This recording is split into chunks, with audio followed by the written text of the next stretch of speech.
private message, coded or non-coded, pwede na, di ba? Pabili ng tatlong whatever, di ba? Hindi naman kailangan sabihin na yan. Ang tanong ko sa inyo, for example, fake account X, no, is the seller, fake account Y is the buyer, na-intercept nyo. Palagay lang natin, na-intercept nyo yung communication ng dalawa. They're both fake accounts. Will you track any of Track the IP address. No. I'm not asking about the IP address. I'm asking about the identity of the real identity of the person behind the fake account. Because you cannot charge the IP address. Hindi mo lang pwede kasuhan yung IP address, di ba? Ang kakasuhan mo dapat yung tao. Yes, sir.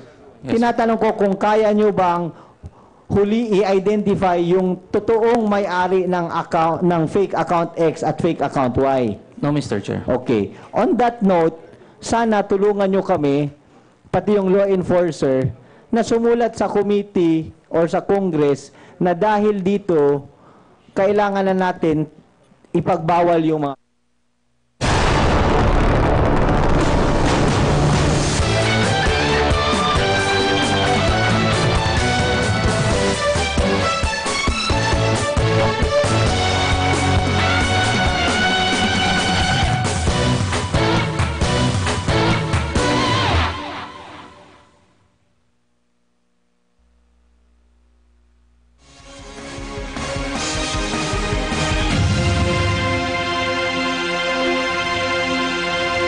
I'm Rosan de la Cruz, giving you the latest stories from GNN News and Information Center.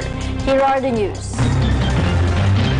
The Philippines and China proved once again their stronger relations as the latter, through Ambassador Zhao Jinhua, turned over the second batch of Beijing's military assistance to Manila. Secretary Delfin Lorenzana received Thursday morning thousands of assault rifles, millions of round ammunition, and sniper scopes. These are expected to help the Philippine Army and security forces in the government's campaign against terrorism and illegal drugs. It can be recalled that the first batch of China's donation were personally received by President Rodrigo Duterte last June 28. AFP Chief General Eduardo Año said the long firearms will be given to the special units of the Philippine National Police, while the sniper rifles are the ones being used by the troops fighting in Marawi City. The Filipino-Australian girlfriend of the gunman who allegedly killed 59 people at a Las Vegas concert is also the subject of the probe of U.S. Federal Bureau of Investigation. 62-year-old Marilu Danley was reportedly met by FBI as she arrived at the Los Angeles International Airport on Tuesday night.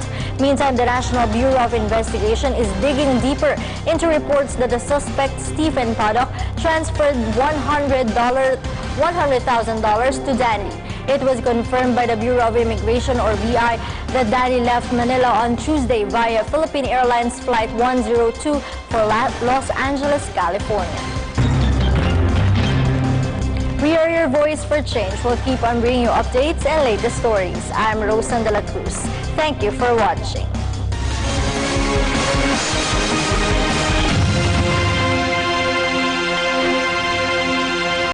Ang programa ito ay nagpapatuloy dahil sa inyong walang tigil na pagtangkilik, pananalangin at higit sa lahat, katapatan sa pagkakaloob. Maraming salamat po. Pagpalain kayo ng Diyos, ang ating Panginoong Hesukristo.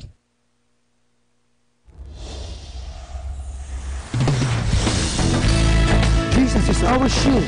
Worldwide ministry, living like Jesus. Present. Oras ng himala. Miracle after miracle explosion.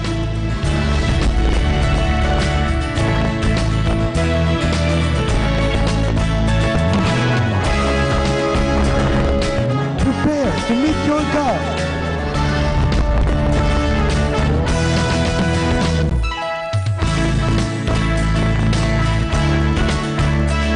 Speaker, Apostle Renato B. Carillo.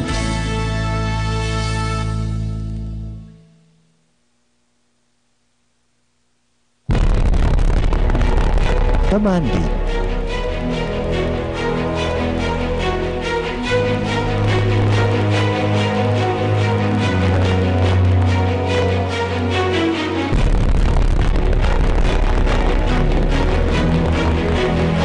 sa kalsada nagsimula.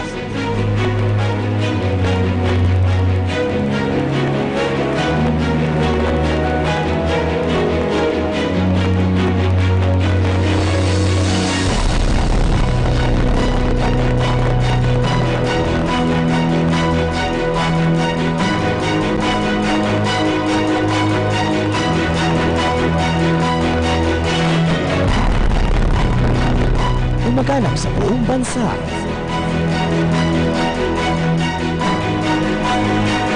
At sa mga bansa sa babaw ng lupa.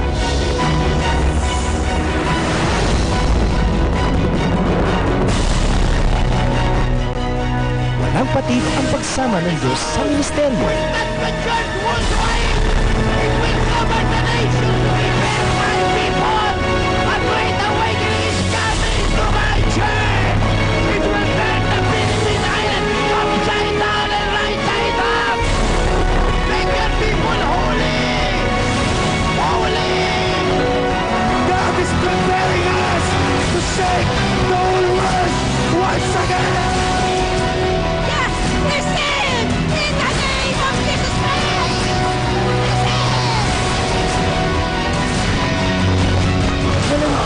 Napatotoo. Si Ate Siyam na buwan nang hindi nakakita. Sa araw to'y masayang masaya dahil siya ay nakakita na! Woo! Nakita ka na? Kita mo na sila? Kita na raw kayo, palakpakan natin ang Panginoon. Hindi na tumingin. Hindi na. Mahil, pumalakpak mga tao dito. So, hindi ka nakakalakad ng mais pag wala to? Hindi po. 8 buwan po akong nakasaklay. Sige.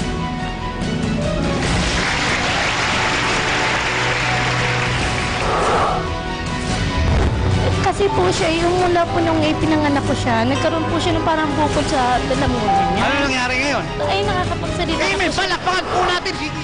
Sabi ng doktor, may leukemia kayo? Opo, sabi sa akin ng doktor, ang gamot po sa isang taon, 3 milyon. Ngayon po, magaling na ako. Siya po yung asawa niyo. Ganyan siya talaga for 22 years. Hindi siya ay nagwawala. Kamusta na po kayo ngayon? Salamat ako sa Panginoon na pinarlayan niya ako! Thank you, Lord! Hallelujah! Praise the Lord! Nagumpay ang tagumpay na natatamo.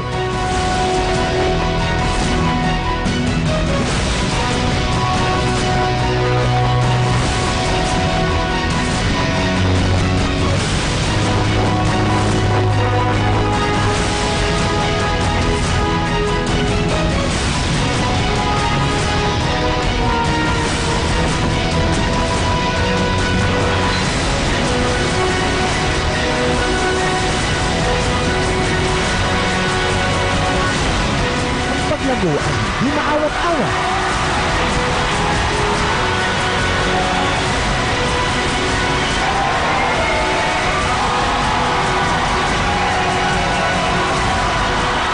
Mas higit pang dakilang bagay ang hinaharap ng Jesus is Our King Worldwide Ministries.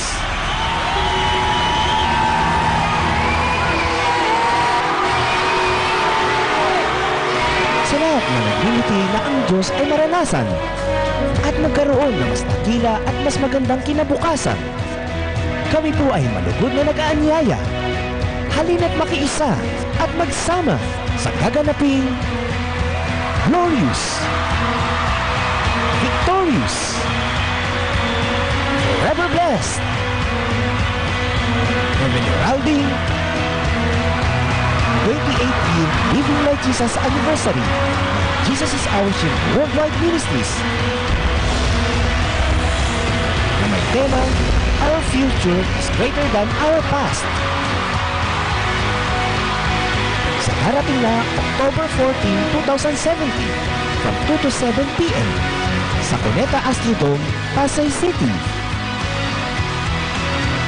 At sa October 15 to 17, 2017 from 2 to 7 p.m. sa ating main church sa number 1069 EDSA, Barangay Katipunan, Quezon City, behind Shell Station Muñoz in front of PMCI Home Zinga Towers.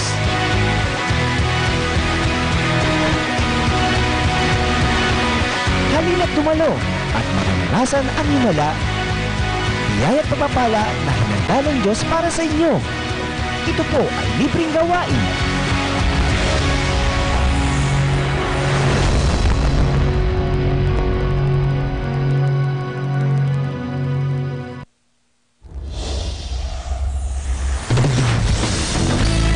Jesus is our shield. Worldwide ministry. Living like Jesus. Present. Oras ng himala. Miracle after miracle explosion.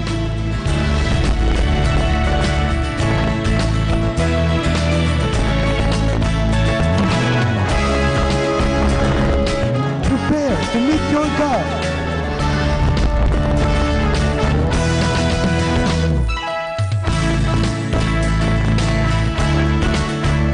Speaker, Apostle Renato B. Carillo.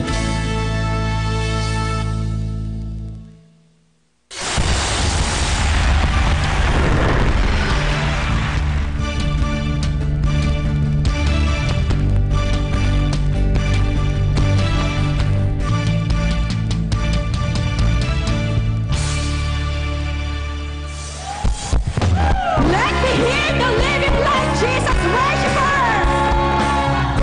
We exalt our praises.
angels could not express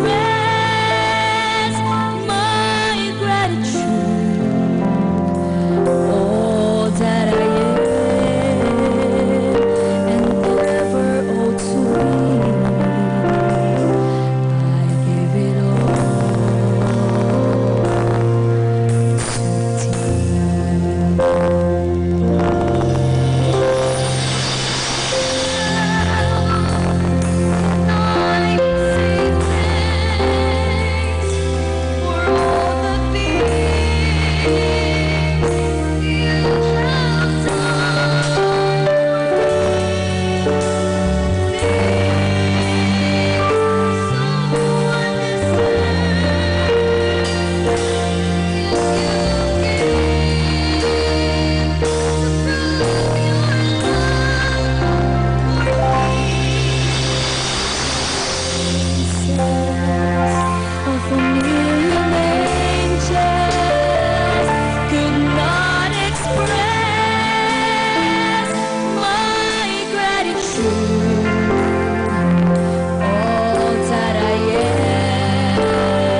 Jesus Christ, the now God, the great I am, is here today.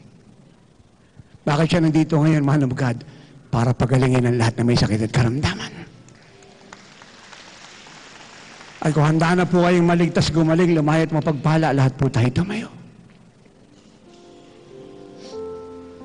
Magtaas po tayong dalawang kamay.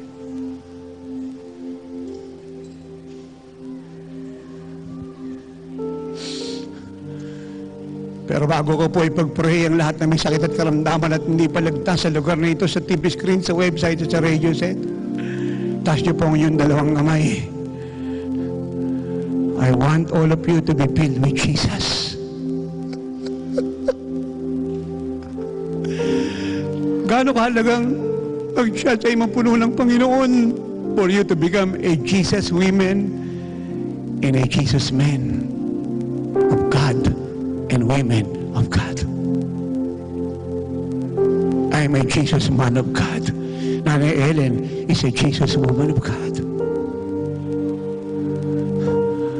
Tapos niyo po yung dalang kamay and say, Lord, fill me with your life. Fill me, Jesus.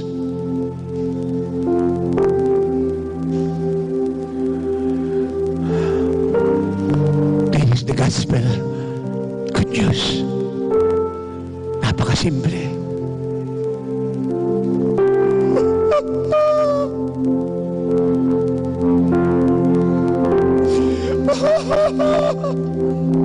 I will not apologize for weeping. I will cry more and more because the heart of the Lord is crying. And I'm a broken man of God who has the heart of God.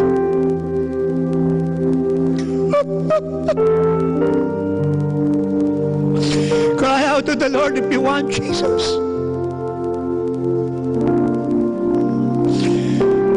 Or if you want Him, He will come to you. He will fill you. He will make you Jesus men and women of God. Marami pong mga men and women of organization, movement, coalition, men and women of the politician and a boxer. Jesus is looking for a men and women of God. Walang pinipiling tao.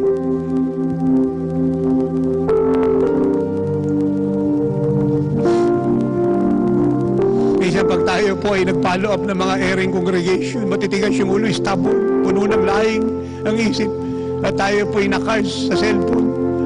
Tayo po'y napagwika ng masama, ayaw na po nating magsalita. Ba't natatay?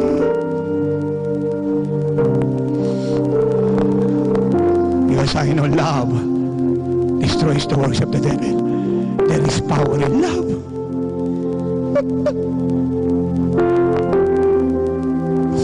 Stretch your hand and say this, Lord, fill me now. Now, experience the Lord.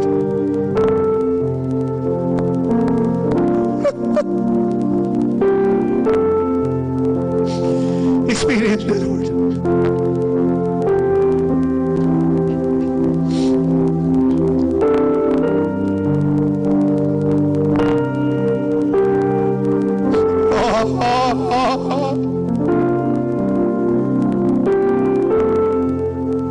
Lord, I pray, let them feel your heart. Let them see your wounds. Let them see your blood. Let them see your cross. Let them feel how you love the world, this nation.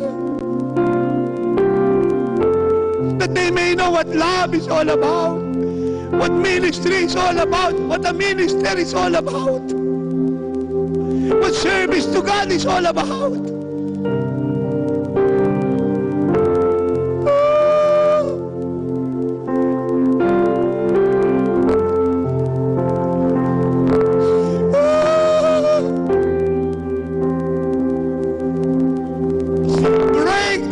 Of your children, my God. Hindi ba sabi mo, walang kabuluhan ng mga pastor, bishop, chairman ng movement, coalition, mga hiring na ang puso po'y buo, hindi nabasag. Walang pakinabang sa kaharian mo. Yung ayaw ng correction, disciplinary action, ayaw maturuan, gusto buo po sila, walang pakinabang. Walang kabuluhan ang ginagawa. Naglilingkod bunga ng pangangailangan. Hindi bunga ng pag-ibig sa iyo at pagkakahirang mo at pagmamalasakit sa kawan. Idagdag pang marami rito, walang mandate. Nagtatayo ng kaharian galing sa kasalanan, nakakahiya, karim-marim na buhay. Wakas nyo ng lahat, mga herling. Hindi kayo makakatakas sa Diyos. Hindi Hindi man tayo magkita, ang salita na sinasabi ko, ihabulin kayong lahat. Ang tanging pag-asa nyo para makawala sa hatol ng Ama ay repentance.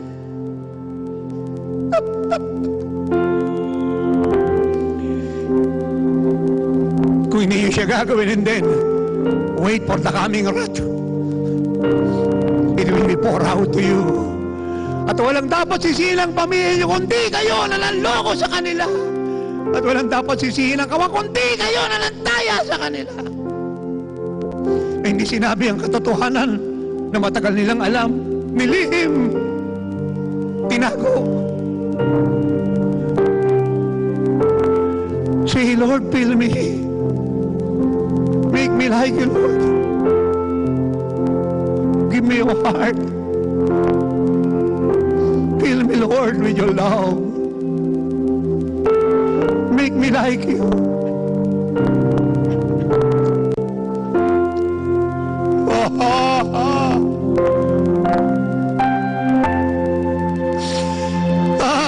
Walang puso na humihingi ng katotohanan, kalayaan, at gusto maglingkod ng totoo. Ang bibiguin ng Diyos. Walang nagpapakumbaba ang tatanggihan niya. At wala nagsusumamo na nakadepende sa kanya mga salita. Ang hindi niya kakalingain. Sana lahat na naglilingkod sa ministry ay kagaya ko.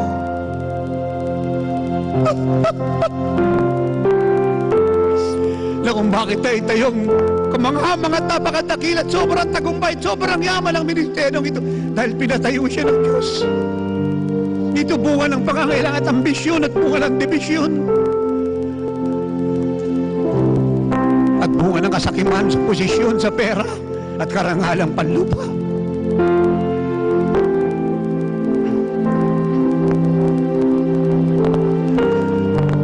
Ama, salamat, sinagot mo ang panalangin ng lingkod mo. Walang lalabas dito, makaya pa ng dati ang puso.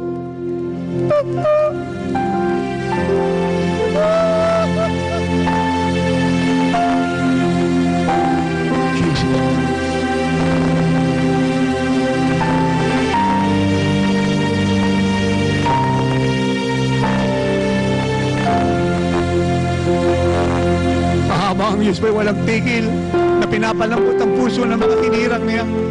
Lahat po ng may sakit at karamdaman na gustong gumaling, takbo sa harapan.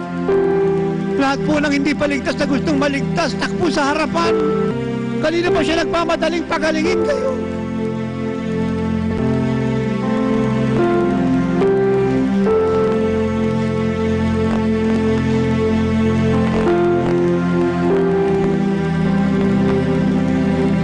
Sabi ko, gusto niya kayong pagalingin kaagad. Ibig niyang gumaling kayo kaagad.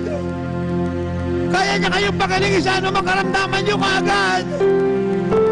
Wala siyang pinipiling sakit. Lahat ng sakit ay kaya niyang pagalingin. At sabi niya, ako ang Panginoon niyong Diyos, ang inyong dakilang magkadamot.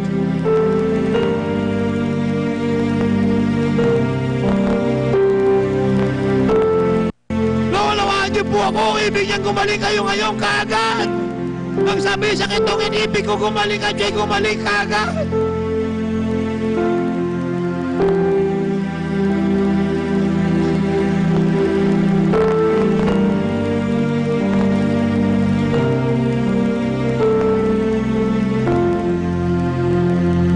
Jesus.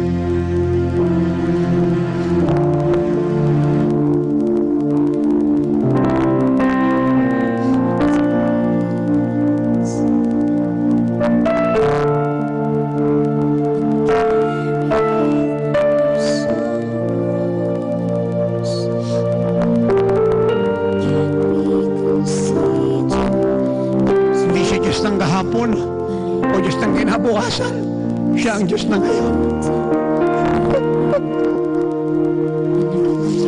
At kung bakit nandito ang oras ng himala para pagalingin ang lahat na may karamdaman at iligtas ang hindi paligtas. Turuan ng iglesia ng Lord na maging kagaya ng Panginoong Yesus.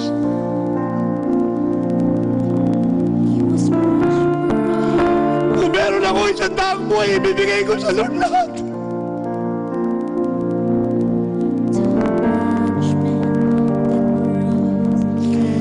Sabi ko, kung meron ako isang taong buhay, ibibigay ko sa Lord lahat.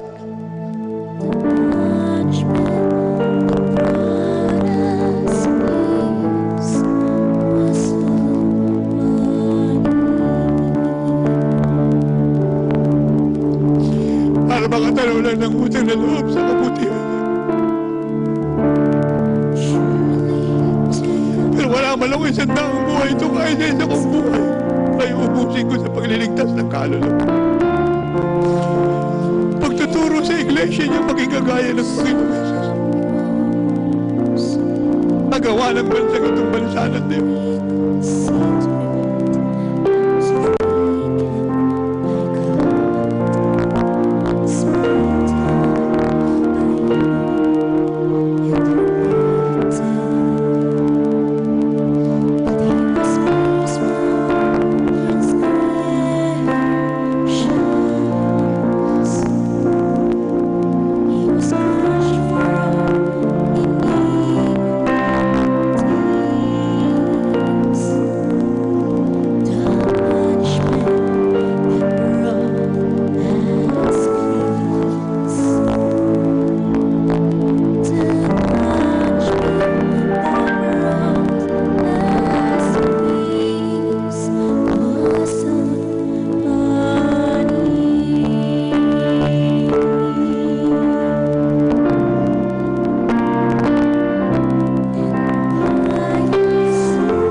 Jesus, I surrender. Lahat po ay sumabay sa panalangin ito. Kayo po sa TV screen, sa website at sa radio set. Sumabay po kayo sa panalangin ito. Sabihin niyo po ito, Ama, walang dahilan para mapahamak ako at pumunta sa apoy ng impyerno. Dahil sinugo mo ang iyong bugtong na anak,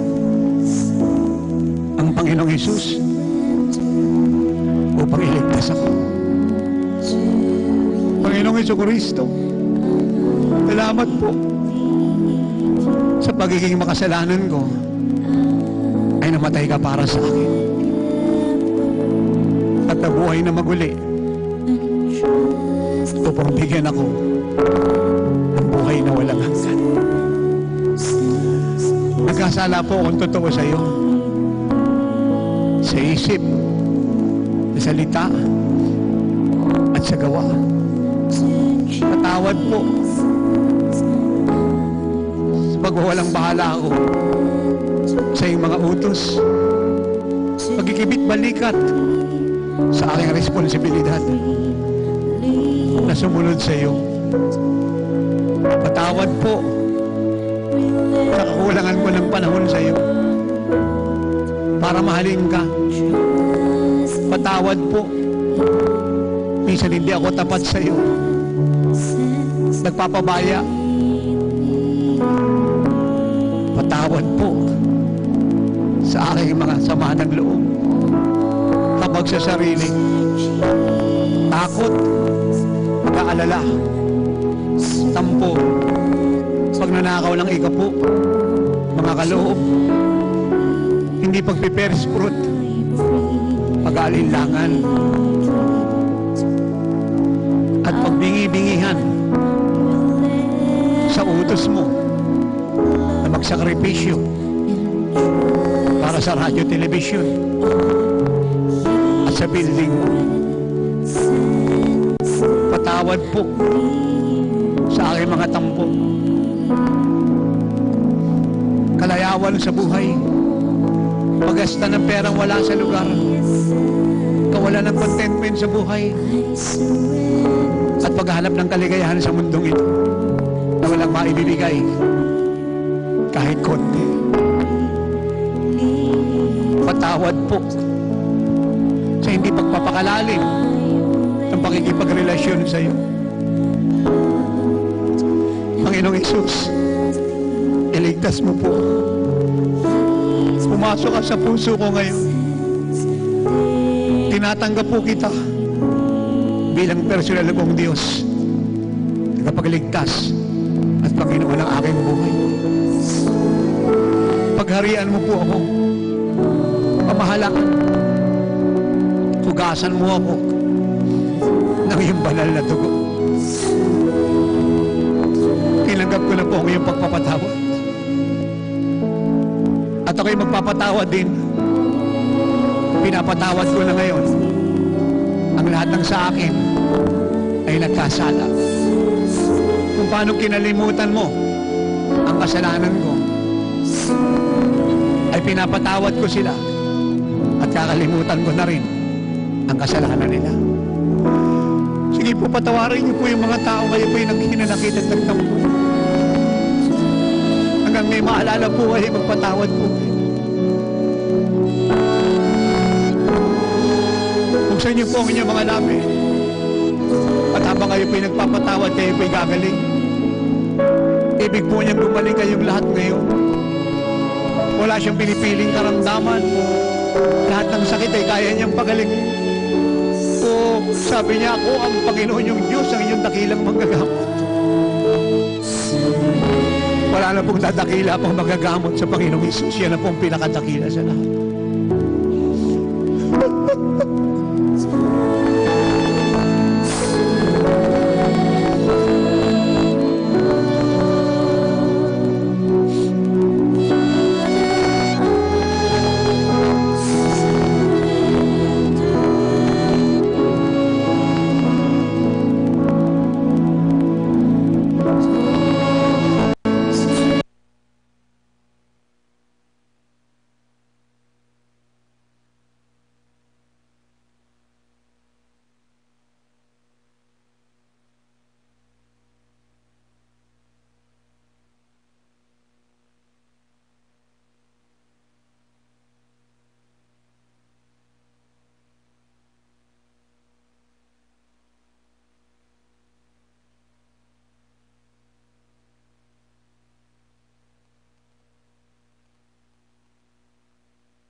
Sakit sa buto, sa bato, sa bagat, sa bituka, sa lapay, sa abdo, UTI infection, sa ulcer, migraine, leukemia, lahat ay pagagalingin.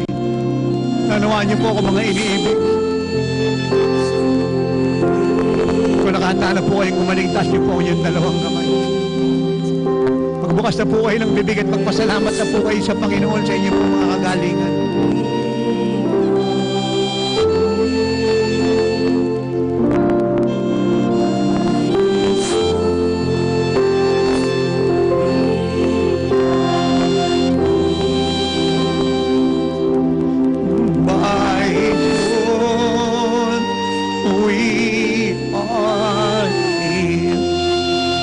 Wounded for our transgression.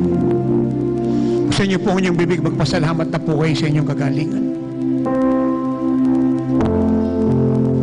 kayo po sa TV screen, sa website at radio at magpasalamat na po kayo sa inyong kagalingan. Ibig niyang gumaling kayo at kayo po ay pagagalingin niya kayo, ngayon niya kayo pagagalingin. Magpasalamat po kayo sa inyong kagalingan.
Cancer, glaucoma, katarata, pagkabulag, pagkapipi, pagkabingi, ulcer, diabetes, high blood pressure, singaw sa dila, bukol sa lalamunan, problema sa ilwak, sa eardrum, allergy, sakit sa buto, sa bato, sa baga, sa bituka, sa lapay, sa abdo, sa ugat, dugo, laman. Ginagapos kita sa tanas, salot ka, mga karamdaman na yan, espiritu ng demonyo. Ikaw ay pangalan at nasusulat in Philippians 2:5-11 na lahat ng tuhod sa langit, sa lupa at ilalim ng lupa ay luluhod sa pangalan ng Panginoong Hesus. Cancer, mamatay ka. Goiter, tumor, mamatay ka, malusaw ka. Pangalan ka, lumuhod ka sa pangalan ng Panginoong Hesukristo. Sakit sa ovary, sakit ng dibdib, ginagapos kita, iwanan mo sila, salot, herpes, leukemia, ketong, malusaw ka, matunaw ka, pinawawalang bisa kita.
in this end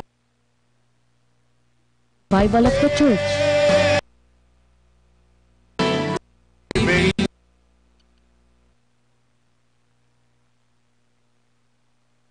Worldwide Ministry Universal Bank Best Savings Account number 702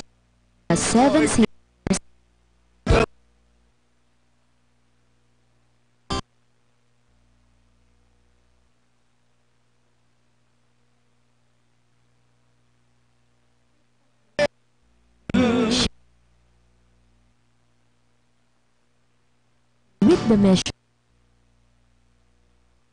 6.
would be gone and would not come back anymore. They put him deep in the grave and left him. They put him deep. They put him deep in the grave and left him. And never see him again. Would see him again. He would rise from the dead. Glory forever. Just like rise from the dead, he's alive. Glory forever. Yeah, yeah, yeah, I believe it. Yeah, yeah, it's true. Yeah, yeah, yeah, I believe it. Just like he said he would do, he would do. Just like he said he would do. No one believed he would be returning. No one believed, didn't want to know. No one believed he would be returning. How could this ever be so? But then one day all the but then one day all across the sky. But then one day all the angels shouted. He who was dead in the grave is alive. He who was dead is alive. Christ said, prepare yourself to be amazed. Destroy this temple lie, raise it in only 3 days.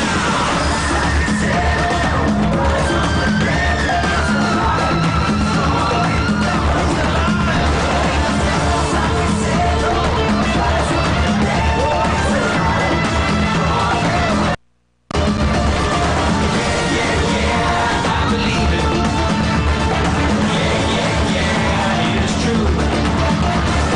Yeah, yeah, yeah, I believe it. Just like he said he would do, he would do.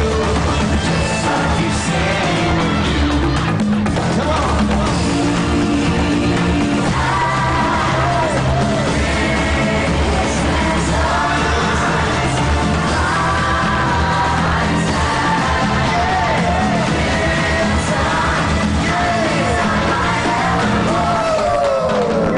Just like he said he would rise from the dead, he's alive.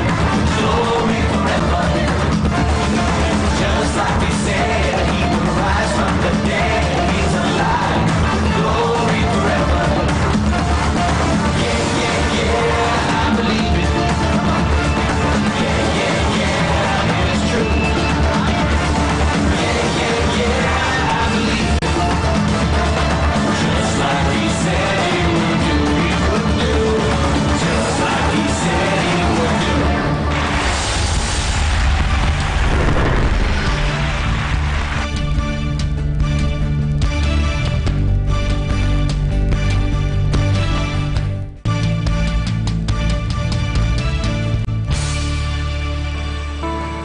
So I ask tonight, Lord, 150 nation ang nakatunghay sa website ngayon live worldwide. I ask tonight,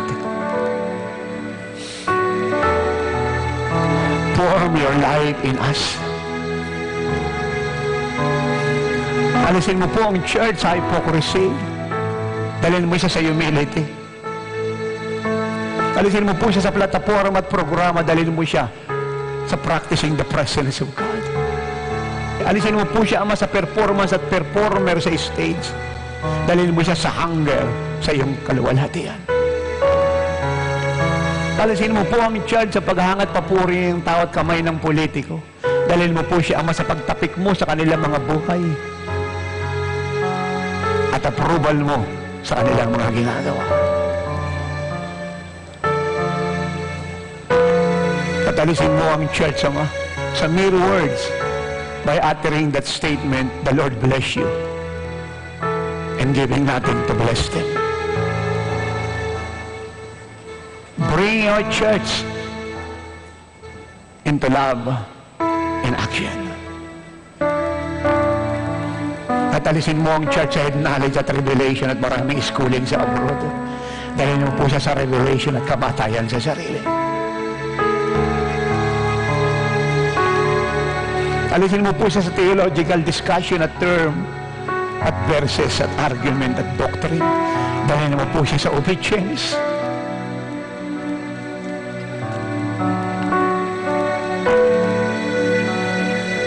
I give you all the glory, the honor, and the praise.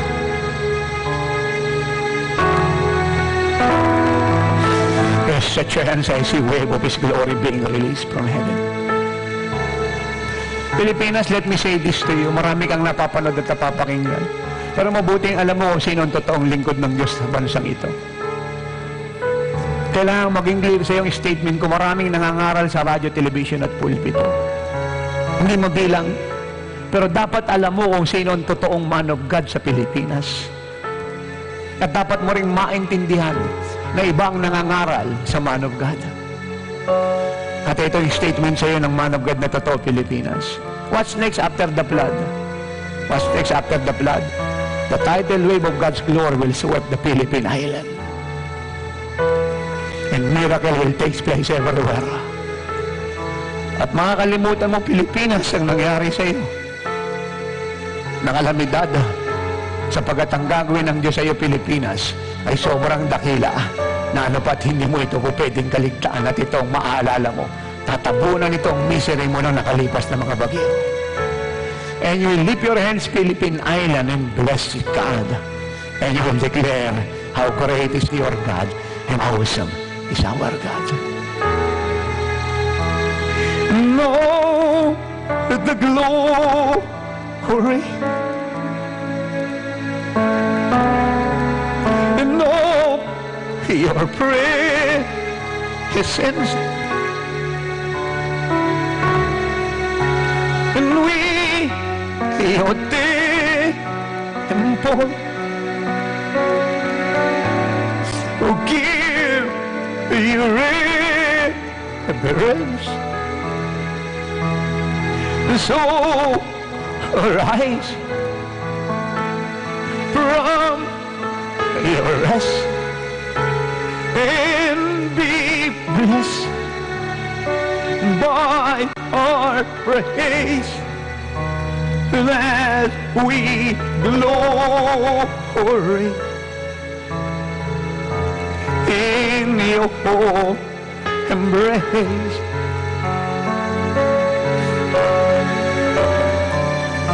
As your presence now fill this place.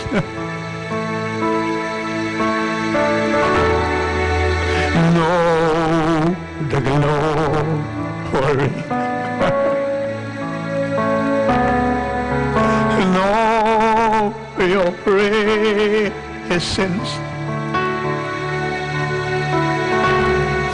We, your temple, give reverence. So arise from your rest and be blessed by your praise. As we glory in your embrace.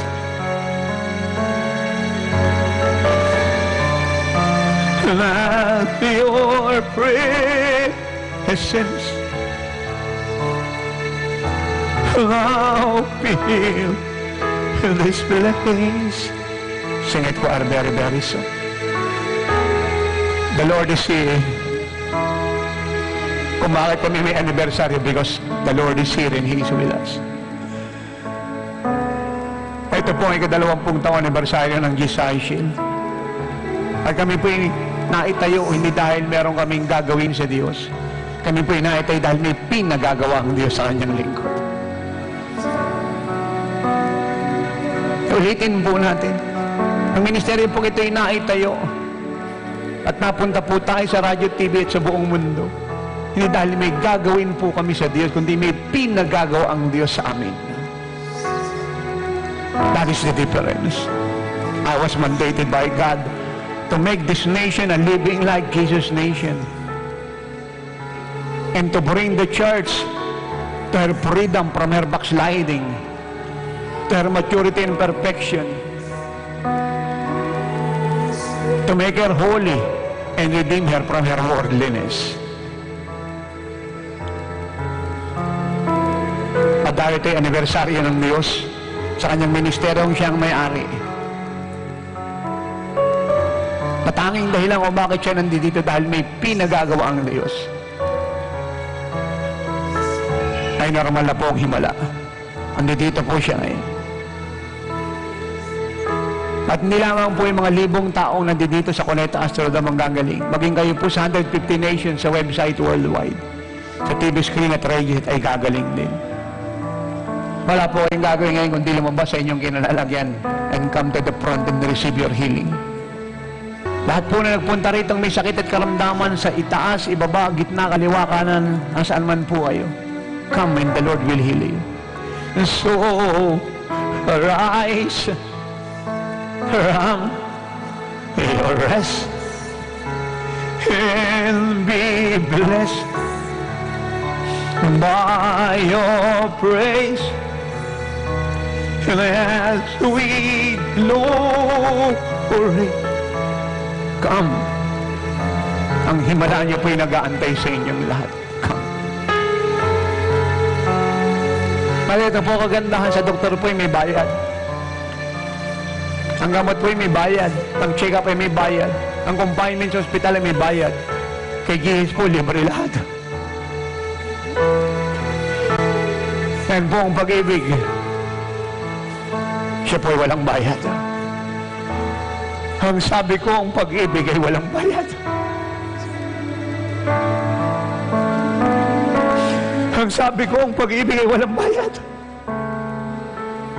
Nagpapaalala. God, the glory of God is so strong in this place. The tangible manifest presence of God is all over this auditorium. Nagsabi ko ang pag-ibig ay walang bayad. Nagpapaalala.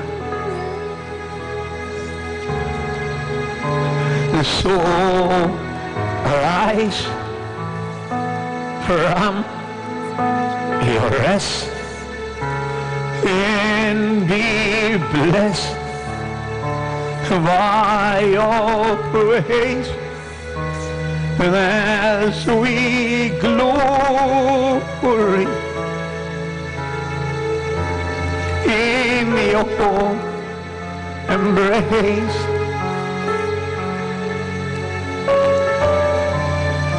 as your presence now fill this place. Taas po ninyo inyong kamay, sabihin po natin ito ng buong puso. Huwag po sa isip lang, ang panalangin po hindi ginagawa sa isip, siya po'y binubukas ng bibig. At lalakasan niyo po ang inyong pagsasalita para marinig po ng dyablo na kayo po'y malaya na. Magaling na. Sabihin po niyo ito, Ama. Kaya sa website, TV screen at radio, speak it loudly. Say this loudly. Ama, patawad po sa lahat ng kasalanan ginawa ko. Mula pagkabata hanggang ngayon, lalo na po ang pagiging makasarili. Lalo na po ang pag-una ng sarili ko. Pagtalikod sa tungkulin ko na unahin ka, O Diyos, at ang kapakanan ng kapwa ko. Patawad po sa aking pagiging selfish. Patawad po na ako'y nag-operate sa self-love, self-centeredness, self-exaltation, self-insisting spirit, self-pride, self-esteem, and self-preservation. Patawad po. Guilty ako. Patawad din po sa aking mga lungkot, tampo, galit, puot, pabag sa sarili, at hinanakit. Ito ang bunga ng pagiging selfish ko. Patawad po sa aking mga takot, nervyos, pag-ibig sa sanlibutan, paghanap ng kaligayahan sa alak,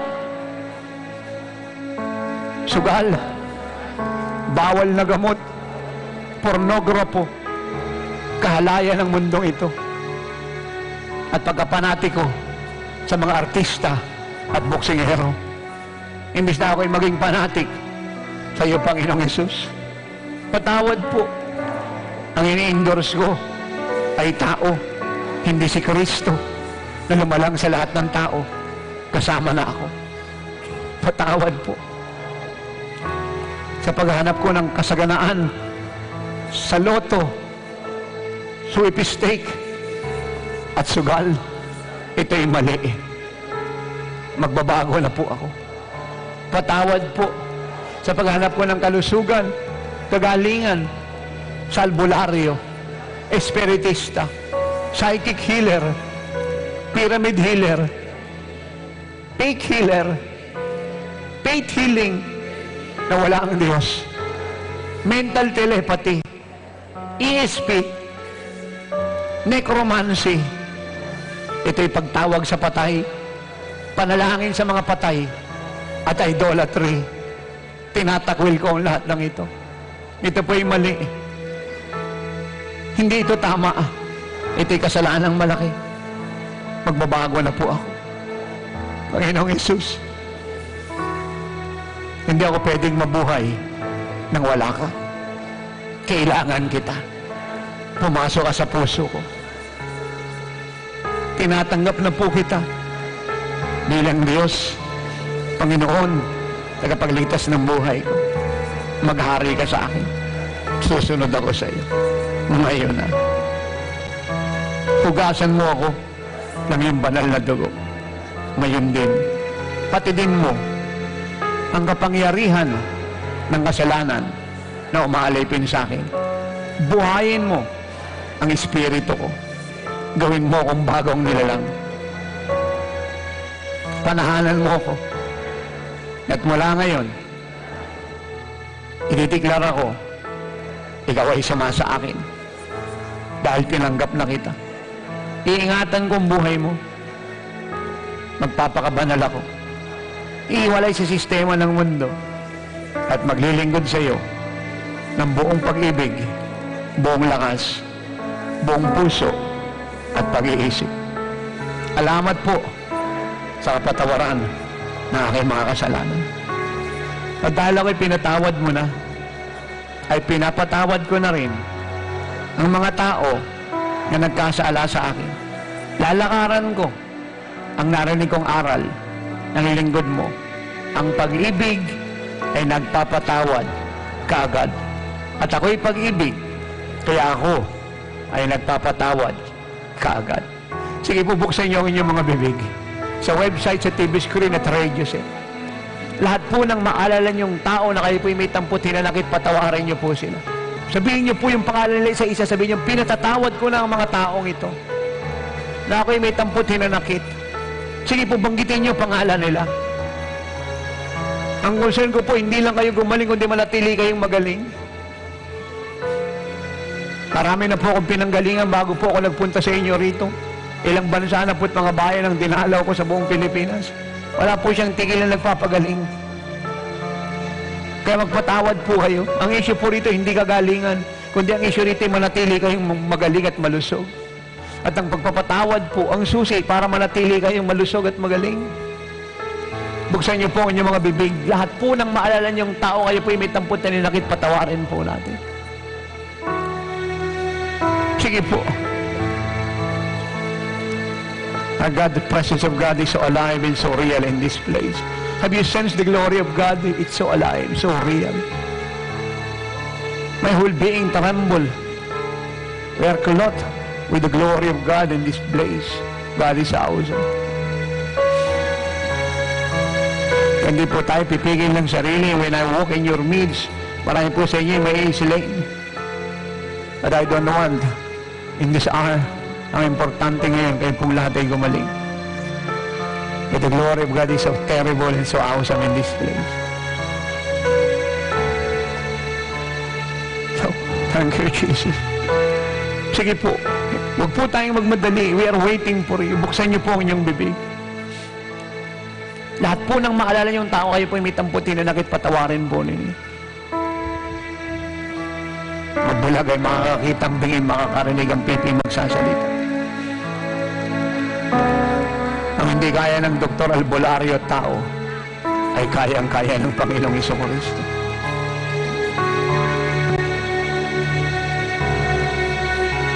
Lord, glorify your name in the midst of your people.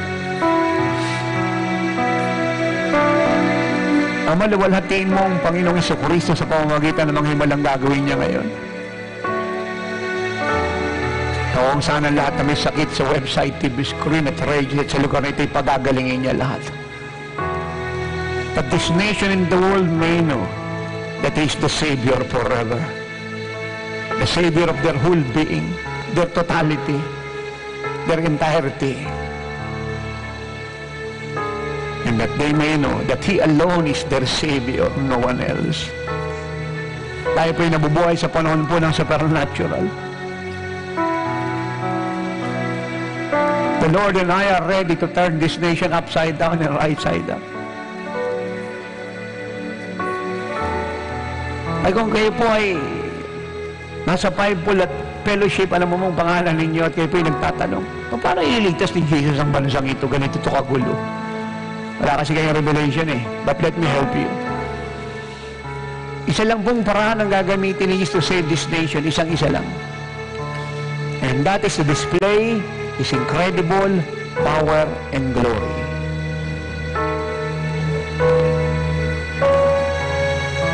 At mula sa pinakamataas hanggang sa pinakamababa will be touched by God. And even as I speak this prophecy, the devil and demon in hell tremble because they have seen how God displays His power in the past. And they know He will do it again. Pero ang pagkakaiba, mas greater. And the Lord and I in this ministry are ready, so much ready, to display that incredible power. Okay, magtatanong, ano ang dahilan bakit niya ipapayag ang kanyang kapangyarihan kalawalhatian para iligtas ang bansang ito? And I answer, bilang sagot sa aming banal, matuwid, na pamumuhay at sama-samang pananalangin at pag-aayos. Because God always responds to every desire, God-given desire. Alam niyo kung saan tayo nag-fail, Church of God? One thing, the ways of God. We don't learn the ways of the Spirit. We want the ways of men and the ways of the world, so we fail. But we embrace one ways, the ways of God. I said miracle sapagat nilang po healing ang inibigay niya. Financial breakthrough, cancellation ng utang, kaligtasan ng pamilya, mga sweldo na nadidelay, justisya, at yung po mga taga-abroad na hindi po natutuloy. Tonight, miracles. Thousands of miracles will take place in this place. So in TV screen, in website, in the radio set. At ito lang po ang akin pong hihingiin sa inyong lahat. Magpatuloy po kayo sa Panginoon. Wag po kayong tumigil. Magbuhay kayo sa kabanalan, wag na po kayong magkakasala. Lagi kayong manood ng TV program natin at radio. At may mga chapter pong GSI Shield sa buong Pilipinas. Pumunta po kayo. Upang ang nasimulan sa inyo magpatuloy. Ito lang po may susuklin natin sa Panginoon. At uwi tayong lahat mamaya masaya maligaya na nabubuhay sa pag-ibig at pagpapala sa bansang ito at buong mundo.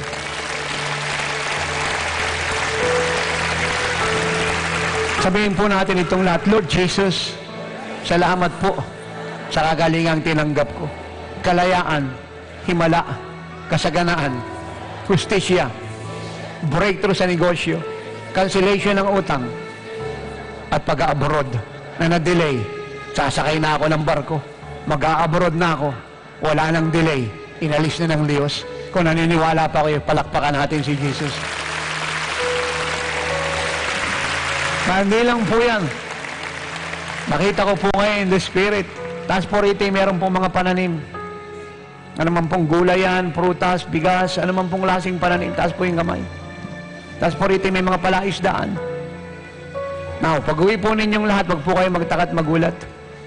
Yung inyo po mga pananim, ang aanihin nyo po'y doble sa dati nyong inani. Totoo ba sinasabi mo, man of God? I have 1,000 story to tell you, but I will give you 2. Bumagyo po nang nakalipas, napakalakas, alam po nyo, Ondoy Piping. Marami pong mga palay na mga taga-oras ng himala, kahit isa po ay walang nasira. Sa Eastern Pangasinan at Northern Luzon, yung mga palayan po ng mga kapitbahay nila at kaibigan, kamag-anak, lahat po ito'y tinumbak, kinain ng baha. Pero nagulat po sila, yung pong mga bini sa oras ng himala, buo.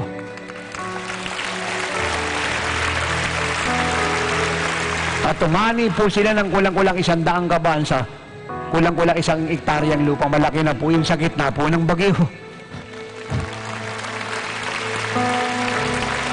Ang umani ka po ng kulang-kulang 100 sa kulang-kulang 1 hektaryang lupa, ay malaki na po yan. At ang nakakatawa po dito, sa gitna po yan ng bagyo. Pag tayo po'y sumakay sa arko ni Noah, wala kang pagpapaguran. Kakain ka lang. Pag nakarating po tayo sa totoong ministry, sa totoong man of God, mapapagbahala ka lang. Ay kung bakit meron pong himala? Sapagkat may oras ng himala. At dahil may oras ng himala, maraming himala. Yan pong unang tanda, ang salita ng ikalawa, yung glory ng Diyos. Mamaya po'y bababa pa po sa inyo at kayo po'y magsasalita ng iba't ibang wika. Mababautismohan po kayo sa Espiritu Santo at apoy.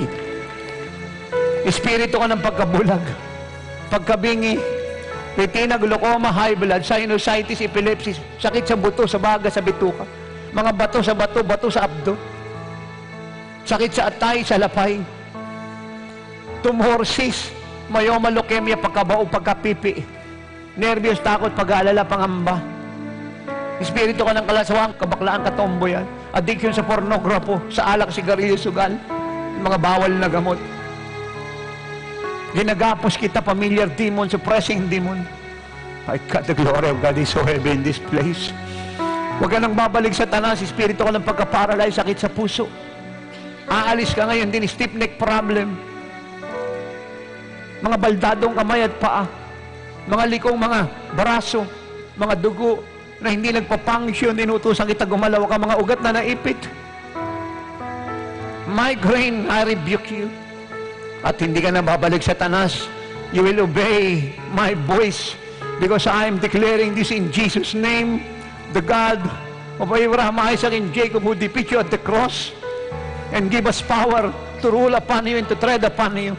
And tonight, Satan, aalis ka sa mga tao sa lugar na ito, sa buong Pilipinas, sa nasa TV screen, website at radio. At hindi ka na babalik ngayon din, pati kahirapan at pag-aalala bunga ng mga utang na yan. Go! We rebuke you out in Jesus' name and never to return. Lord, I decree sa mga latay mo sila'y magaling na. Itaas niyo po ang inyong dalawang kamay. Huminga na po kayo ng malalim. Sige po. Yung dating hindi nyo nagagawa, gawin nyo ngayon. Sige po. Inhale, exhale. Suntok yung kamay ng malakas. Dalawa. Suntok. Unat kilos galaw. Sipa yung paa. Kanan. Kaliwa. Kanan. Kaliwa. Swing yung katawan. Swing.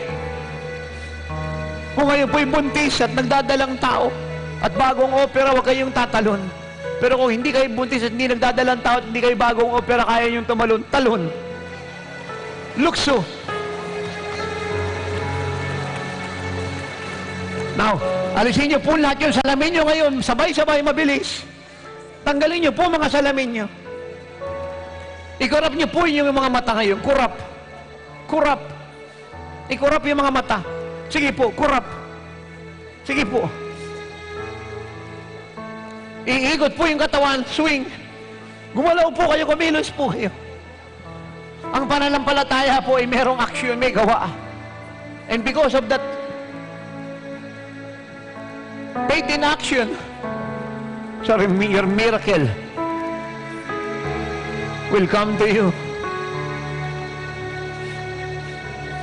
Then inhale, exhale, inhale, exhale. Suntok yung kamay ng malakas. Bend, harap, likod. I-wave yung kamay kay Jesus. Sabihin natin, Lord, thank you. Magaling na ako. Lahat po'y lumunok, lunok. Lunok. Sa Latin nyo po yung mga bukol nyo, tunaw na po lahat yan. Hintayin ko po ang inyong sulat, ang inyong tawag, ang inyong email. Fax me, call me, email me, mail me, write me, text me. Let me know what God has done for you. Ano nangyari? Lingkod ng Diyos, si ate po meron pong mayoma, 4 na taon. At hindi niya po may padyak, hindi siya makatalon. Masakit po yung tiyan niya. Ngayon po, magaling na po lahat. Pinagaling ng Diyos. Si Papa. Sige, malakas. Kaliwa, kanan. Hindi ka buntis. Nakakatalon ka na. Dati hindi ka nakakatalon. Talon. Talon. Talon. May tao ba rito? Purihin po ang Panginoon. Si Tatay Benjamin po, 4 years po na mahina daw po ang kanya pumatod at masakit po ito. Kailangan niya daw pong gumamit ng tungkod para siya po ay magkaroon ng balance sa paglalakad. Ngayon po na itatas niya na kanya po mga kamay at paa po, pati ang tungkod po na wala na po yung... Takbo! May tao ba dito? Balik, tatay! Do you see that? Palakpakan natin si Jesus! Ganyan lang. Ganyan lang dati. Oo. 6 na buwan. Hindi niyo po natataas. Ngayon, taas. Taas. Hindi niyo po dati nagagawa yan. At saka pag nagalaw ko masakit, ngayon hindi na. Ay, God.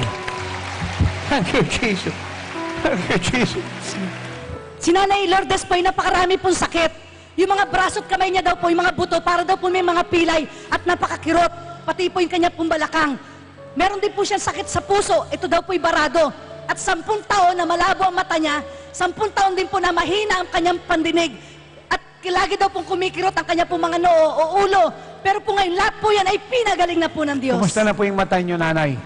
Magaling na po. Maraming salamat 10 po. taong malabo ngayon, nakakakita na. Oo, maluwat na. Sumungab ako sa tubig. Kaya ang talinga ko, bumingi ako. Ay ngayon, nakakarinig na rin. Oo, nakarinig na ako sa salita mo kanina. May tao ba dito? Si Tatay Nestor po ay galing pa po ng Nueva Ecija at siya po ay meron pong sakit na high blood at nung Martes po siya po ay na high blood. At sabi po niya, pag minumulat po niya ang kanyang mata, siya po ay nahihilo. At ngayon po, sabi po niya, paglapit niya po sa harapan, nakaramdaman po siya ng lakas at ngayon ay kayang-kaya na po yung tumakbo pabalik-balik. Kumusta na po kayo ngayon? Mabuti na po. Sige, kung totoo po yung baba. Sige, takbo. Pabalik-balik. Kasi dati hindi niya ito nagagawa eh. Sige po. Kasi dati hindi niya raw nagagawa yan. Sige po, tatay, takbo. Sige, takbo. Isang ikot mo na rin, takbo, tapos balik. Hindi na ito nakakatakbo dati. May tao po ba dito? Balik, tatay. Tatay, balik.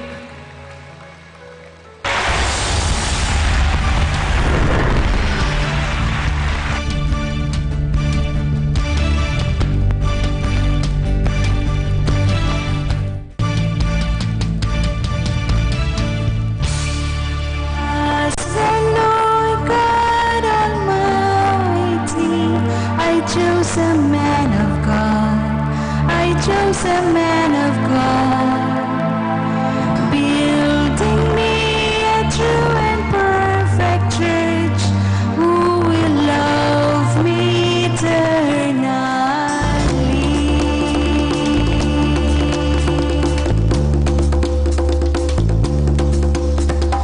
As the Lord God Almighty, I chose a man of God, I chose a man of God, building me a true and perfect church who will love me eternally. Day and night, day and night, day and night, day and night, we worship you, oh Lord of mine. Day and night.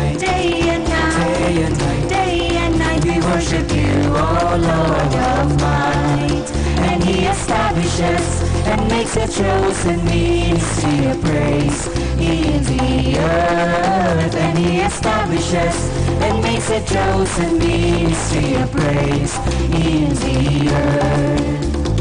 Jesus our shield, Jesus our shield, Jesus our shield, a blessing to the world.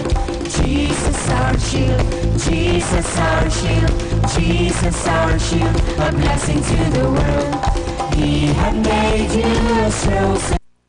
Do not be tired, do not be tired.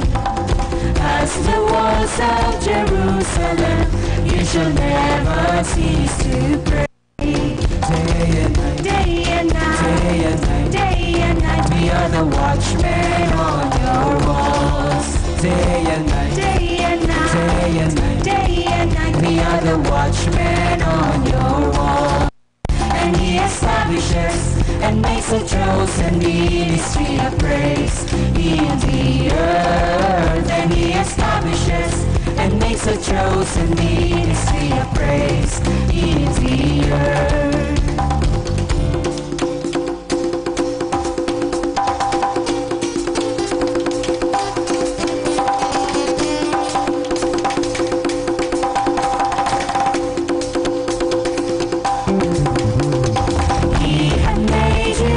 Chosen ones, do not be tired, do not be tired. As the walls of Jerusalem, you shall never cease to pray. Day and night, day and night, day and night, day and night. We are the watchmen on your walls. Day and night, day and night, day and night, day and night. We are the watchmen on your walls. And he establishes and makes a chosen ministry of praise in the earth. And he establishes and makes a chosen ministry of praise in the earth. And he establishes and makes a chosen ministry of praise in the earth. And he establishes and makes a chosen ministry of praise in the earth. Jesus our shield, Jesus our shield, Jesus our shield, a blessing to the world. Jesus our shield, Jesus our shield, Jesus our shield, a blessing to the world. Jesus our shield, Jesus our shield, Jesus our shield, a blessing to the world. Jesus our shield, Jesus our shield, Jesus our shield, a blessing to the world. And he establishes and makes a chosen ministry of praise in the earth. And he establishes and makes a chosen ministry of praise in the earth. And he establishes and makes a chosen ministry of praise in the earth. And he establishes and makes a chosen ministry of praise in the earth.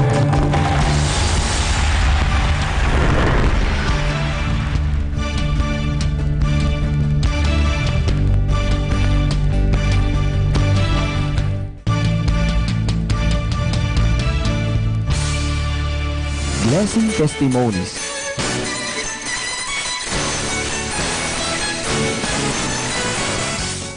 Naniniwala po talaga ako na pag tayo ay magbigay sa Panginoon, talagang ibinabalik niya siksik-liglig at umapaw pa. Yung dati po, nung hindi pa ako nagbibigay, talagang walang pagbabago ang buhay ko. Pag pumasok sa akin ang biyaya niya, parang ang hirap ibalik. Pero simula po nung ako nagbibigay na sa Kanya, ang Panginoon talaga is binibigay niya rin po kung anong pangangailangan ko. Hindi lang po pinansyal, lahat-lahat na. Talagang binigyan niya ako ng trabaho.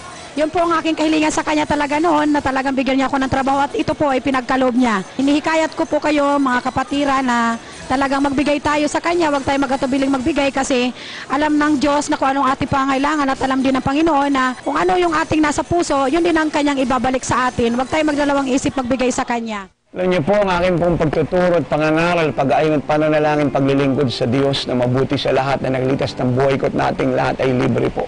Pero lagi ko pong sinasabi, Milyon-milyon pong binabayaran natin sa ating mga programa ng oras ng himala sa television at radio at cable TVs. 3 po ang ating TV program. 14 ang ating radio programs. 100 plus ang ating cable TVs. Kailangan po tayo ng around 5 billion monthly upang lahat po ng expenses ay punuan. Kaya napakahalaga ng inyo pong pagsunod sa Diyos, ng pagdadala ng inyong mga ikapu at mga handog mula sa Malakay 3:8 hanggang 12. At ito rin po ang sabi po ng 2 Corinthians 9:6-15, Luke 6:38, Proverbs 11:24.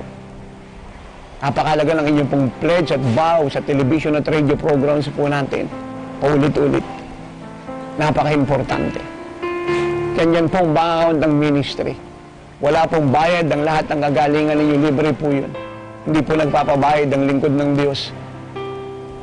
Tayo po yung naglilingkod ng may malinis na puso, may integridad. Kaya nga po puno tayo ng kapangyarihan ng Lord. At yun pong integrity ng isang apostol at ng Living Like Jesus Church, ang Jesus Society Worldwide Ministries. Hindi tayo humingi ng tulong sa mga politiko, sa mga negosyante. Hindi tayo nagsosolicit o naminegosyo para tulungan ng Diyos. Tayo po yung nabubuhay na matuwid. Sa Diyos inaasa ang lahat. At kung bakit ka po kayo pinapaabutan dahil may tungkulin kayo, mahalin ng Diyos, sundin ng Diyos. At ipaggamit ang resources na iniwan niya sa atin para marami pa po tayong maabot, marami pang maligtas, marami pa po tayong magawa. Hindi lamang ang buong Pilipinas ay maging bansa ng Diyos, kundi maabot natin ang bilyong tao sa buong mundo. At higit sa lahat, ang church po na lugmok sa kasalan ay muling mabuhay at makaranas po siya ng apostolic revival upang bago bumaba ang Panginoon sa Kristo, siya po ay naging kagaya na ng Panginoon. As the Bible said in Philippians 1:6, John 14:12-14, 1 Thessalonians 5:23 and 24, Matthew 4:18-22, 2 Corinthians 13:9 and 13:11, Ephesians 5:26 and 27. So ito po ang original plan ng Diyos why He saved us, for us to be like His Son. At alam niyo po, malapit na po ang rapture of the church, malapit na po ang marriage supper of the Lamb. And I'm preparing you in the body of Christ for the soonest, nearest any moment coming of our Lord Jesus Christ. Kaya ang inyo pong pagbibigay ay napakahalaga. You don't give to me, you give to God who tells you. Magbigay kayo ng inyong mga ikapu at mga kaloob at bubukusan niya ang pinto ng langit. Ibubuhos ang pagpapalang walang sukat paglagyan. At the same time, para at kahit sa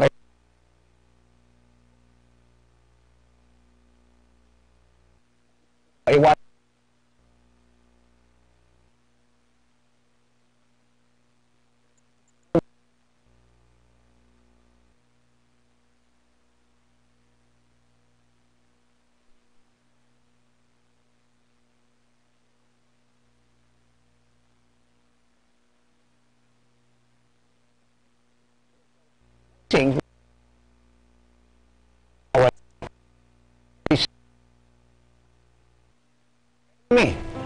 kung para saan bigay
of the devil.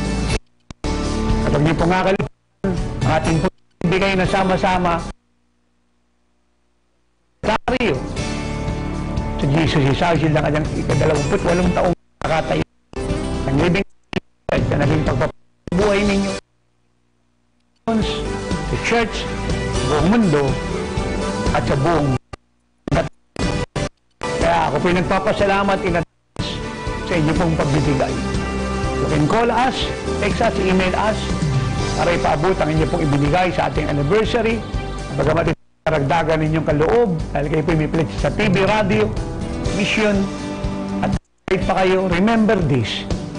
Additional giving means additional blessings. More sacrifices means more harvest. More obedience means more blessings. Paglugi sa pagbibigay, pakinabang lang.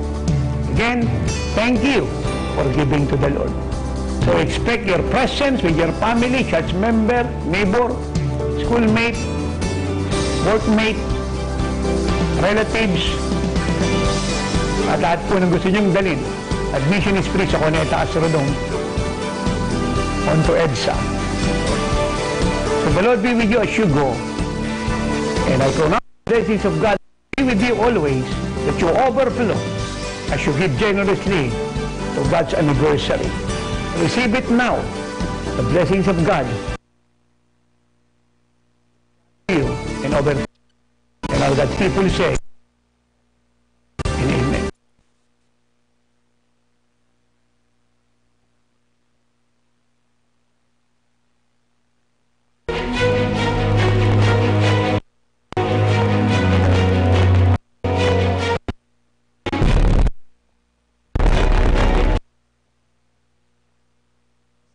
Sada nagsimula.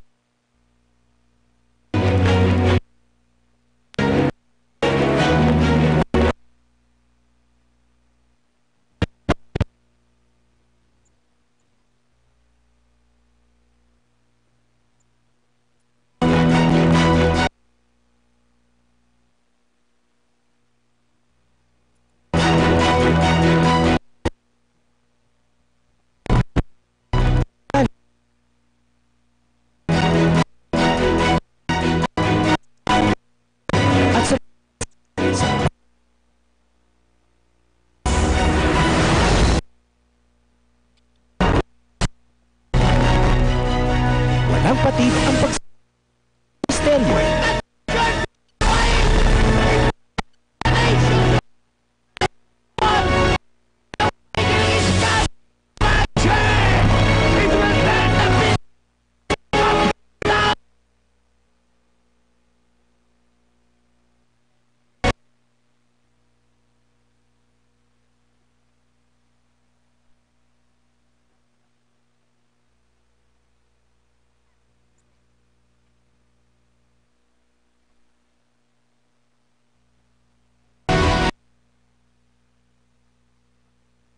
Oo.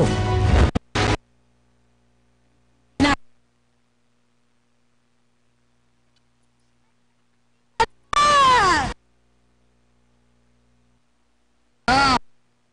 sila?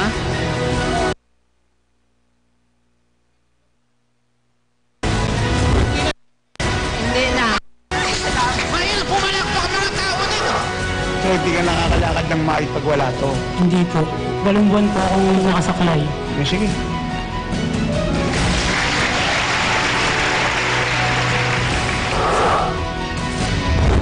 Kasi po siya, yung mula po nung ipinanganak ko siya, nagkaroon po siya ng parang bukol sa lalamunan niya. Ano nangyari ngayon? Ay, nakakapagsalita na May po siya. palakpakan po natin. Sige.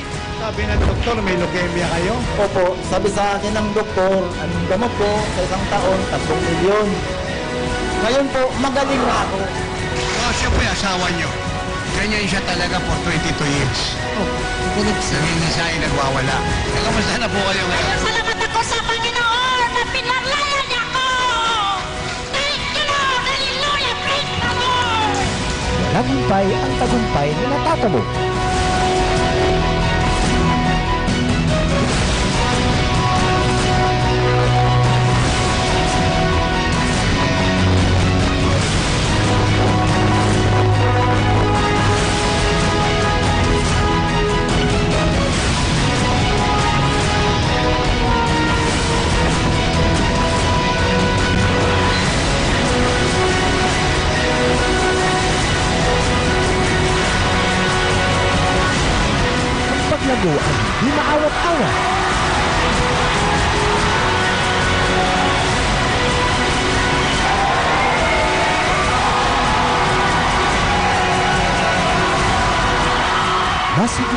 dakilang bagay ang hinaharap ng Jesus is Our Shield Worldwide Ministries.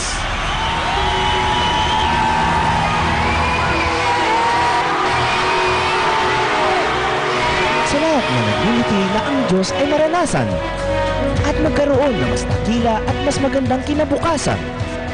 Kami po ay malugod na nag-aanyaya. Halina't makiisa at magsama sa gaganaping glorious, victorious, forever blessed, Heaven Heralding 28th Living Like Jesus Anniversary ng Jesus is Our Shield Worldwide Ministries na may tema Our Future is Greater Than Our Past. Sa darating na October 14, 2017 from 2 to 7 p.m. sa Cuneta Astrodome, Pasay City. At sa October 15 to 17, 2017 from 2 to 7 p.m. sa ating main church sa number 1069 EDSA, Barangay Katipunan, Quezon City, behind Shell Station Muñoz in front of PMCI Home Zinya Towers.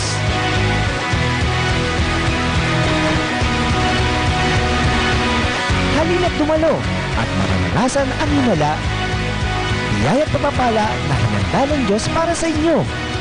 Ito po ay libreng gawain.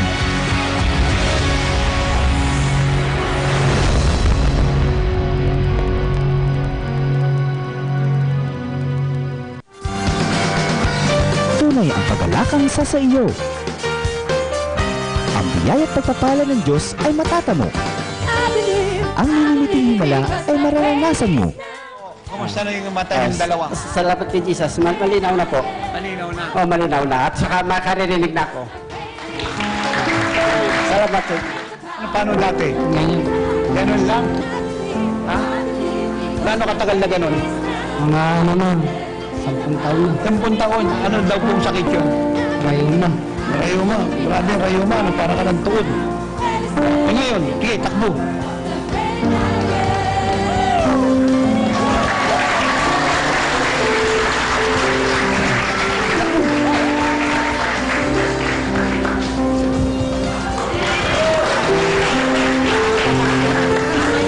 Sa lahat ng ibig makaranas ng totoong himala, biyaya at pagpapala, huwag na mag-atubiling dumalo.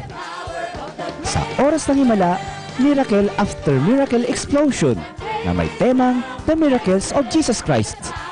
Ang walang katulad na live services ng Jesus is Our Shield Worldwide Ministries na pinangunahan ng lingkod ng Diyos, Apostolo Renato D. Carillo Sr. Ito ay sa darating na Sunday Miracle Service na may temang The Miracles of Jesus Christ from 9 a.m. to 2 p.m.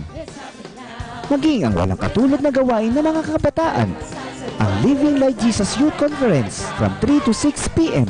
gaganapin sa ating main church sa number 1069 EDSA, Barangay Katipunan, Quezon City, behind Shell Station Muñoz in front of DMCI Home Zinya Towers. Dalo na at mag-imbita. Dalhin ang lahat na nangangailangan ng himala, biyaya at papapala. Ito po ay libreng gawain. The next mission travel scheduled of the man of God, Apostle Renato D. Carillo Sr. Attend and be saved, be healed, be revived, be blessed, and be like Jesus. We hear the angels singing, then someone called your name. We turned and saw this young man, and he was smiling as he came. And he said, friend, you may not know me now. And then he said, but wait, you used to teach my Sunday school when I was only 8. And every week you would say a prayer before this class would start.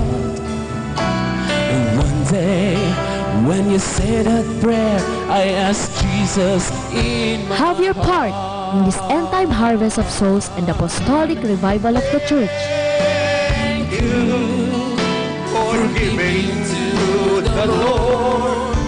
Send your offerings now to Jesus is Our Shield Worldwide Ministries Incorporated, Banco de Oro Universal Bank, Peso Savings Account Number 397-003-7047. Your giving is your blessing. The more you give, the more blessings you will have. Give and it will be given to you. A good measure, pressed down, shaken together, and running over, will be poured into your lap. For with the measure you use, it will be measured to you. Luke 6:38.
De la Cruz, giving you the latest stories from GNN News and Information Center.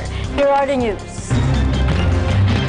The Land Transportation Franchising and Regulatory Board on Thursday in a television interview said that public utility vehicle drivers, including errant cabbies, reported to be discourteous may face diverse sanctions. According to LTFRB spokesperson Attorney Eileen Lizada, instead of cracking down on operators for drivers, LTF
mo. That's a goal.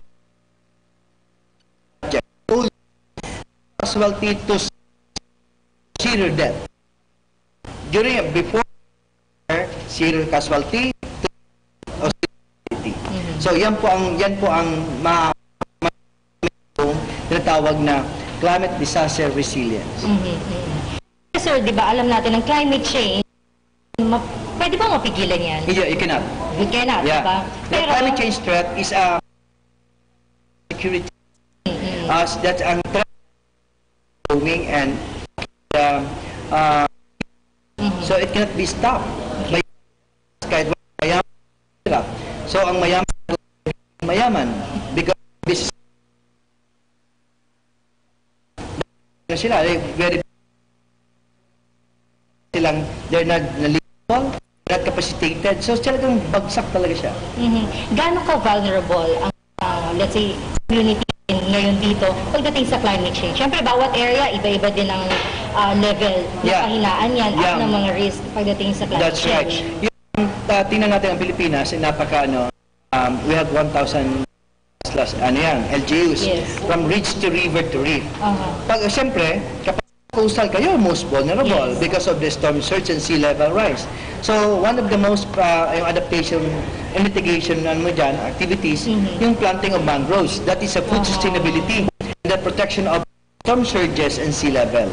So vulnerable talaga yung tao niyan. So kailangan mo siyang i-relocate, find safe site area for the normal living. Paano yung mga areas, sir, na sabi nila, sanay na ako sa bagyo, let's say Tacloban, di ba? Talagang alam nila bahain sila o talagang binabagyo ang lugar. Pero dumating sa kanila yung mabigat. Yung worst case. Yung worst case, dumating yan. Yung sabi natin na expect the worst case scenario or the uncertainty. So dito, pagdating sa global, sa climate problem, hindi wala dito sinasanto eh. So, kaya ang tanong ko dito, yung yung worst case yan. And at the same time, ano yung ini-expect mo? Wag ka maging normal. Expect the worst case scenario. Expect the uncertainty. Okay. So kayo, sir, nagbigay kayo nag-mentor kayo, nagbigay kayo ng mga possible plan for this community or for this region. Paano ang adoption ng LGU pagdating sa mga programa nito? Well, ito, magandang tanong yan, ma'am. Number one, we invite for the capacity assessment and capacity, the cap depth and cap as ang ginagawa namin dyan. Tapos, siyempre, ang role ng local government, kailangan nila may sarili silang local framework for disaster and climate. So, we identify the core development from policy, institutional arrangement, and knowledge and resource management. Alamin mo yung technical function. Yung mga ba, na-inventory mo ba, maayos ba, may kapasidad ba siyang to do? Fit in sa trabaho, if not, alam mo na, ano yung local action? So, yan, framework muna. And step number one, ano yung mga direct and indirect sa mga bawat, and identification of sectors. We have FBTSM. C is coastal, is health, A is agriculture, W is B is F, F is forestry, or B is university, apat na E, ecosystem, environment, energy, and education. We have tourism, we have and we have mining. Disaster involvement reduction, puro development dyan ay infra. That is, ang tatawag dyan is a climate and disaster proof or kailangan maintindihan yun. Ano yung senaryo?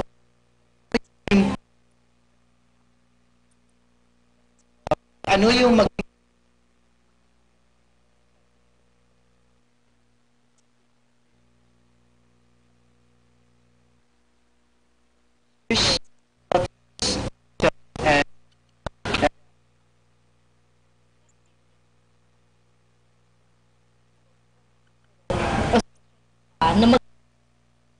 pagdating sa climate and disaster management? Yeah. May file si Congressman Joey Salceda na siya yung chairman for the preparation of an act creating the Department of Disaster. Haganda. 8 conception of the law ang konkreto, clear policy. So ang trabaho dapat na policy na ibibigay niya mismo sa bawat ahensya. Ba't ang nangyayari? Parang more on activity sila. So, dapat ito, magtulungan, alingin, pagdating sa climate and disaster, alamin mo kung sino yung mga nagbibigay ng early warning, nagbibigay naman nagpa-plan, dapat i-regroup mo siya. So, dapat walang overlapping dito, walang magsabi na ako ay mandato dito, ako mandato dito. Pero, mandato ka nga, wala ka namang kapasidad. Di ba? In a sense, na example na natin yung Yolanda. Mandato ka nga. Pero, ba't hindi mo na-prepare yung isang ano na yun?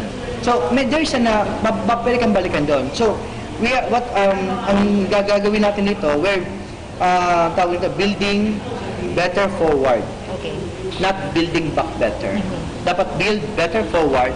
At the same time, we have to make sure na dapat ma-build yung community resiliency. Paano natin maagapan, sir, na alam natin may batas, may mandato, may polisiya, pero pagdating sa community, paano natin ma-encourage yung mga tao na sumunod talaga sa pinatutupad natin batas? Well, magandang tanong yan, ma'am. Ang kagandahan nito, i-monitor mismo ng national government, dapat mismo yung national government nagpapatupad, ay competent enough. May kapasidad sila na mag-mentor, mag-coach sa local government through practical learning. Hindi ito usapin libro kasi buhay ng tao. Yung Department of Disaster Resilience, talagang ito yung panganawagan, saving the lives of people and property. Di ba? Including yung mga animal, at including other assets and resources. So, once dapat kapag pinag-isa mo na yan, magiging super agency siya na self-governing and very independent and strong department. So, yung DUST, lahat ng mga tools na meron ang DUST, may mainstream niya talaga. Hindi yung pang-scientist lang naman yan, pang-academician lang naman yan. Pero sayang, dapat yung lahat ng discovery o tools na ready na meron dito, yung academician, at the same time yung mga ahensya, dapat ibabayang. Like yung ginagawa ng Pag-asa, kung nagbibigay sila ng projection, scenario, kailangan magbigay mo ng tamang interpretasyon. Paano siya i-interpret? Paano siya i-simplified? Paano babasahin mismo ng local government? Kasi yan ang pagtulong sa bawat paano mo build mo yung community resiliency. So masabi natin, sir, na ang epekto ng climate change, hindi man natin mapigilan, mabigyan lang naman natin ng paghahanda o pagkukulang panahon para ito ay maagapan. Social preparation, social mobilization, and anticipatory adaptation. Any final words? Well, I congratulate DUST. I congratulate DUST for this initiative and UPLB na parang na kailangan mismong gabayan yung bawat LGU, may baba, yung tamang informasyon at matupad yung pangarap na makamit natin ang building of community resiliency. Maraming salamat, sir. Napakaganda ng mga naibahagi mo sa amin. At magkita-kita tayo sa ulit pang sa susunod na pagkakataon. Marami pa kayo mag-share sa amin. Thank you. Thank you so much. Thank you. Maraming salamat po at nakasama po natin ngayon si Mr. Nong Rangasa.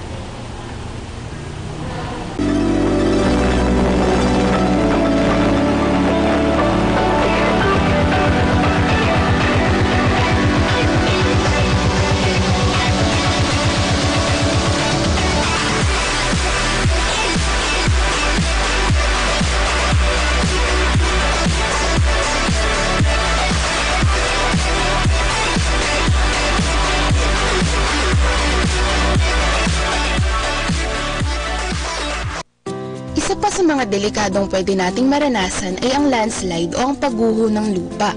Ang landslide ang isa sa mga kadalasang nagdadala ng kalamidad sa mga taong nakatira sa anumang parte ng kabundukan at sa mga lugar na malapit dito. Ang landslide o pagguho ng lupa ay nangyayari sa maraming kadahilanan. Ito ay maaaring natural o gawa ng tao. Hindi naman lahat ng bundok ay nakakaranas ng pagguho. Mayroon lamang mga uri at istruktura ng bundok na delikado sa pagguho.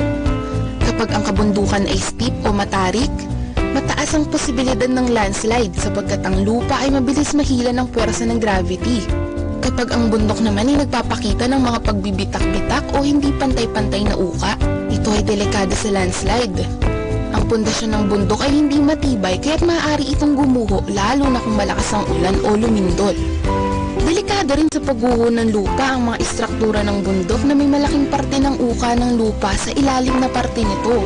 Kapag hindi balanse ang bundok, ay hihilahin ito bababa ng gravity. Meron namang dalawang kaganapan na nagiging dahilan ng pagsimula ng pagguho: ang earthquake o paglindol at rainfall o pag-ulan. Ngunit alam niyo ba na ang mga gawain ng tao ay nakakadagdag rin sa pagguho ng mga bundok? Ang maling paraan ng pagbabago sa natural na istruktura ng bundok ay maaaring maging sanhi ng pagguho. Ganon din ang pagdami ng taong naniniraan sa bundok. Kapag mas marami ang taong nakatira sa isang bundok, mas malaki ang posibilidad na humina ang pundasyon nito at mauwi sa malakihang pagguho. Ang deforestation o pagsira sa kagubatan at pagkalbo sa mga puno na humahawak at nagpapatibay ng lupa at maling pamamaraan ng pagtatapon ng basura ng mga tao ay nakakadagdag din sa pagguho ng lupa. Ang Pilipinas ay nakaranas ng dalawang malaking pagguho ng lupa sa taong 2006 at 2012. Noong ika-17 ng Pebrero taong 2006, nagkaroon ng di inaasahang pagguho sa Ginsaugong, Southern Leyte. Ang pagguho ay sinasabing epekto ng tuloy-tuloy na pagbuhos ng malakas na ulan at dalawang mahinang paglindol na naging sanhi ng pagkamatay ng higit sa 1,000 katao at pagkabura ng bayan ng St. Bernard sa mapa ng Pilipinas. Ang trahedyang tulad nito ay muling naulit makalipas ang 6 na taon sa Compostela Valley. Dahil sa lakas ng ulan na dala ng bagyong Pablo noong Disyembre 2012, nagkaroon ng debris flow o pagguho ng malalaking tapak ng bato, buhangin at graba mula sa kabundukan sa Barangay Andap sa Compostela Valley. Ito ay nagresulta sa pagkamatay ng higit sa 100 katao. Ang dating tahimik at payapang lugar ay tila isa na lamang ilog pagkatapos ng nangyaring pagguho. Upang maiwasan ang ganitong klase ng mga trahedya, ay dapat tayong maging maingat at laging handa. May mga senyales ng pagguho ng lupa na maaaring mamataan bago pa ito mangyari. Sa ganitong paraan ay maaaring maiwasan ang sakuna at mailigtas ang mas marami pang buhay. Ang mga pagbiyak sa lupa o sa mga pader at pagkakaroon ng tubig sa mga lugar na kadalasan ay tuyo ay maaaring senyales ng paparating na pagguho. Upang masiguro ang kaligtasan sa ganitong uri ng mga pagguho, maaaring kumonsulta sa mga hazard maps na pinag-aralan ng mga geologist mula sa DOST, Project NOAA Landslide Hazard Mapping Component. Ang kanilang mga hazard maps ay maaaring makita at ma-download sa website na noaa.dost.gov.ph. Sa ganitong paraan ay maaaring alamin kung ligtas ba ang inyong lugar sa mga pagguho. Mahalaga ring ihanda ang mga mahalagang gamit tulad ng mga dokumento sa bahay upang madali itong dalhin kapag nagkaroon ng di inaasahan na pagguho. Kung nangyari na ang pagguho, ay mag-ingat sa mga posibleng malaglag na puno o mga bato mula sa itaasang bundok o pinangyarihan ng pagguho.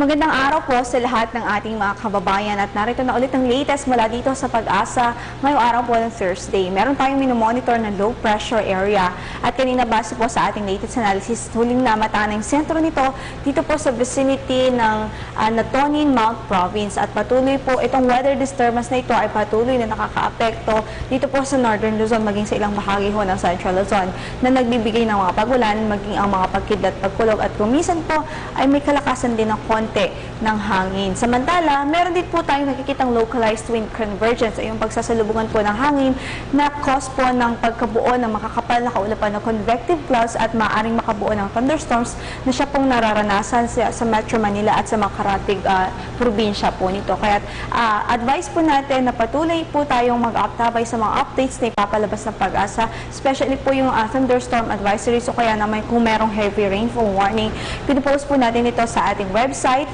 at sa ating mga Twitter and Facebook account, maging doon po sa YouTube through our video reports. Samantala para sa pagtayo ng ating panahon, nabanggit ko na nga po na dito sa Northern Luzon ay merong weather disturbance yung low pressure area at inaasahan natin na sa Cordillera, Cagayan Valley Region at maging sa Ilocos Norte, kasama na po dyan ng Aurora Province ay magiging maulap po sa araw na ito in the next 24 hours na may scattered rain showers and thunderstorms. Direktang epekto po yan nitong low pressure area. Sa Kamaynilaan naman at sa nalalabing bahagi pa ng Luzon ay ina-expect po natin ang mga isolated cases of thunderstorms, lalong-lalo na po sa araw na ito dahil meron din po tayong localized wind convergence. Para po sa pagtaya ng ating temperatures sa Tugigaraw, dahil nga po meron tayong namamataang LPA doon, pwedeng umabot hanggang sa 30 degrees Celsius ang ating maximum temperature. Medyo mas mababa po ito kumpara sa normal temperature niya in this particular time of the year dahil na nga po sa inaasahan nating weather scenario doon na maulap na may mga pagulan. Samantalang sa Metro Manila ay pwede po rin umabot hanggang sa 31 degrees Celsius ang ating maximum temperature for today. Dito naman po sa Visayas, sa natitang bahagi pa po ng Southern Luzon, sa Visayas, maging sa Mindanao ay nasa natin ang bahagi maulap hanggang sa maulap na kalangitan lamang na may pulo-pulong mga pagulan o pagkidlat, magkulog mostly in the afternoon or evening. At para sa ating temperature forecast, dito po sa Tacloban City, pwedeng umabot hanggang sa 32 degrees Celsius ang kanyang maximum temperature, samantalang 32 din sa Iloilo at Metro Cebu City. Samantala, dito po sa Zamboanga City at maging sa Davao ay pwede pa rin umabot hanggang sa 33 degrees Celsius ang ating maximum temperature doon. Medyo mataas po ito kumpara sa ibang mga lugar dito po sa Luzon and Visayas dahil nga po kung mapapansin natin, generally fair weather po tayo dito ngayon sa Mindanao. Wala rin tayong gale warning na nakataas sa namang bahagi ng ating mga baybaying dagat sa araw na ito.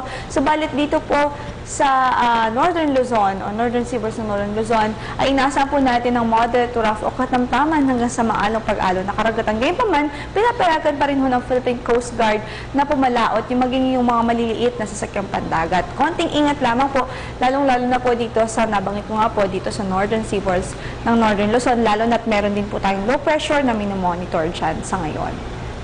Para naman sa weather outlook natin dito sa Metro Manila, bukas po hanggang sa araw po yun ng Saturday, naasahan natin ang general fair weather apart from localized thunderstorms. Pero pagdating po ng Sunday, maaari pa rin tayo makaranas ng maulap na kalangitan na may pulo-pulong mga pagulan o pagkidlat, pagkulog. 25 to 31 degrees Celsius ang maaari po maging agwat ng temperatura bukas dito sa Metro Manila hanggang sa araw po yan ng Sabado, habang 25 to 30 degrees Celsius naman sa araw po yan ng Linggo. Dumako naman tayo sa Baguio City. Bukas ay generally fair weather pa rin tayo. Pero pagdating po ng weekend, inaasahan natin na medyo magkakaroon po ng kaunting mga pagulan doon sa Baguio City. Light to moderate rains and also thunderstorms. 15 to 24 degrees Celsius ang maaaring maging agwat ng temperatura dito po sa Baguio bukas. 15 to 23 naman sa araw po yan ng Saturday and then 16 to 22 degrees Celsius po sa araw ng Sunday. Dumako naman ho tayo dito sa Metro Cebu. Bukas ay inaasahan pa rin natin katulad ng weather sa Baguio po na magiging outlook niya, partly cloudy to cloudy skies with isolated rain showers or thunderstorms. Samantala sa araw ng weekend ay maaari na pong magkaroon ng ulap na kalangitan na may scattered rain showers and thunderstorms. 25 to 31 degrees Celsius na maaaring maging temperature range bukas. 24 to 31 degrees Celsius po sa araw po yan ng Saturday, habang 24 to 30 degrees Celsius sa Linggo. And lastly, on Metro Davao, bukas po hanggang sa araw ng Saturday ay posibleng maging maulap po doon sa Davao City na may light to moderate rains and thunderstorms hanggang sa araw po yan ng Sabado. And on Sunday, inasahan po natin na ang improved weather doon sa Davao City, having partly cloudy to cloudy skies with isolated rain showers or thunderstorms. 23 to 32 degrees Celsius ang maaaring maging agwat ng temperatura doon bukas, 24 to 32 degrees Celsius naman sa Saturday, and then 24 to 33 degrees Celsius on Sunday. Ang sunrise po natin kanina is 5:46 in the morning at inaasahan natin lulubog ang araw mamaya sa ganap na 5:43 ng hapon. Ito po si Lori Din de la Cruz. Magandang umaga. DOS TV would like to thank Filipino Creazione de Mano Incorporated. Visit their showroom at ground floor lobby, PSMBFI Building, 318 Santolan Road, West Crames, San Juan City. SciTev, the world's leading source of reliable and authoritative news, views, and analysis on information about science and technology for global development. Visit their website at www.scitev.net. And that's it for today. For more information, just log on to www.dostv.ph and visit our social media accounts. Abangan din ang update sa lagay ng panahon mula sa DOST Pag-asa tuwing alas 5 ng umaga at alas 5 ng hapon. Always remember, in progress, science is the key. Kaya sabay-sabay tayong makiisa at gamitin ang siyensya. Kami ang DOSTV, the program that delivers science for the people.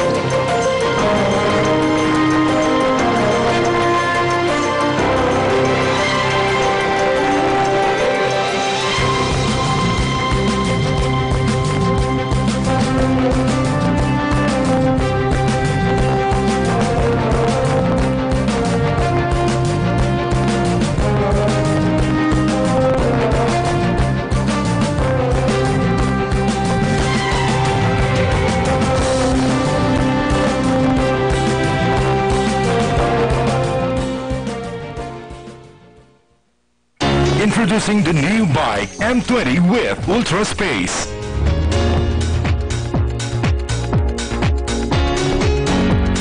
Hands-free Bluetooth.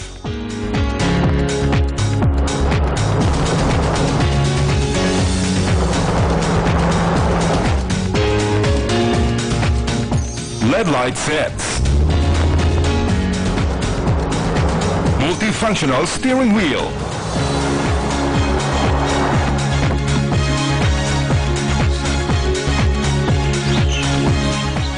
Electronic power steering.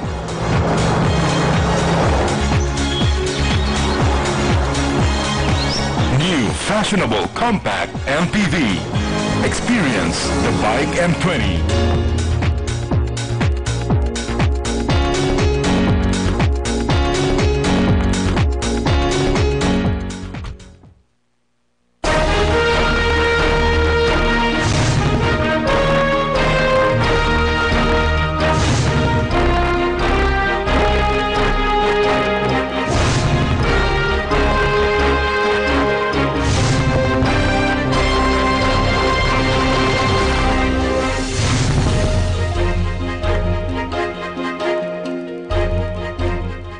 A pleasant day. This is Freddie Abando. Welcome to our program, Inside Congress. Today, we're very honored to have with us Congressman Rodolfo Albano III to share with us what is the Philippine Compassionate Medical Cannabis Bill, which he has authored and has been passed recently in one of the subcommittees of the Committee on Health. A pleasant day to you, sir. Yeah, pleasant day to you too, Freddie, and to all your viewers.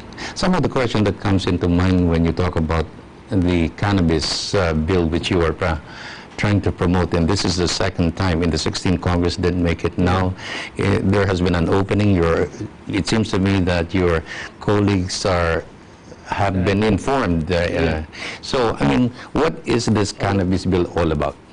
It's all about medical cannabis being used now to what do you call this? Alleviate the pain and being administered to cancer patients, epileptics, so forth and so on. Now, when you talk about cannabis, it's associated with marijuana. Of course, that's the scientific name of marijuana. Yeah, but this is not the type of marijuana that everybody's stigmatized about, like smoking it or eating it like brownies and everything, giving it in its raw form. This is medicinal marijuana. What made you decide to really pursue this advocacy since the 16th Congress? Is it, what triggered it really? It's all about helping patients, and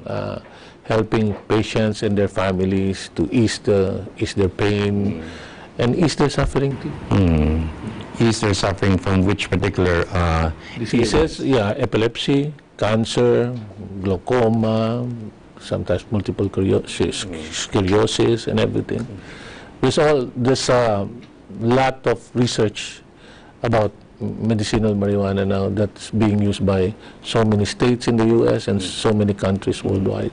If it's the approach, if you take cannabis and they're saying it's palliative and therapeutic, why palliative, say for example, and for which particular ailments does it apply to? Freddie, I've been answering questions like that already. I'm like a doctor already. Answering all those kinds of questions, you know. From what I know, from what the researchers, what I read from researchers, you know, from like epilepsy, there's a palliative care for epilepsy, cancer, and for patients that are really suffering from tremendous pain or terminally ill patients. Does this bill decriminalize marijuana? No, it does not decriminalize marijuana.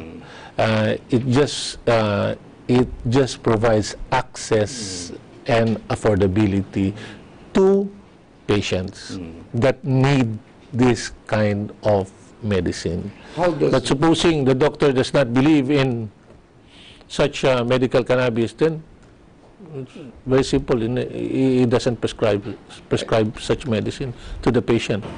It's important really to inform and educate our people what it's all about. And one of the questions most often asked is, what measures are taken by your bill to prevent the abuse of medical cannabis, especially in the midst of the government's anti-drug campaign? Yeah, first of all, you cannot smoke it.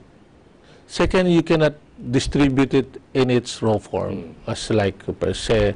You cannot give it as a weed to anybody. And you cannot use it as tea. It has to come in its medical form, medicinal form. And then, what role does the Department of Health play in the implementation of this particular act, if and when it passes? The DOH, the PIDEA, and the DDP, the Dangerous Drugs Board, would act as regulators of the administration of medical cannabis. And regulation and administration. When you talk about regulation of what? Of the drug itself. Yes. By those who process it? Those who process, cultivate, manufacture, and dispense. What about the users, those who avail of the cannabis? Should they be registered with the department? Yes, of course. Everybody will be registered. Everybody would be monitored by the PIDEA and the DOH. We will have data on this and everything. To include the doctors and the doctors, the patients, and everybody. So every doctor who actually dispenses with this particular drug must be a believer of this drug. Yeah, of course. If he doesn't believe, any doctor that dispenses drugs, he has to believe in it. Because this, you have to have an S3 license. What is an S3 license? An S3 license is a license given to doctors that are allowed to prescribe drugs that are in the dangerous drugs category. So, how are these doctors qualified to dispense this? Is it based on the Department of Health or with the monitoring also the Philippine Drug Enforcement Agency? I don't know. I don't know how they license these doctors. You know, for you to have a permit for dangerous drugs. No, I don't know how the DOH or how the medical profession licenses these doctors that would dispense this kind of drugs.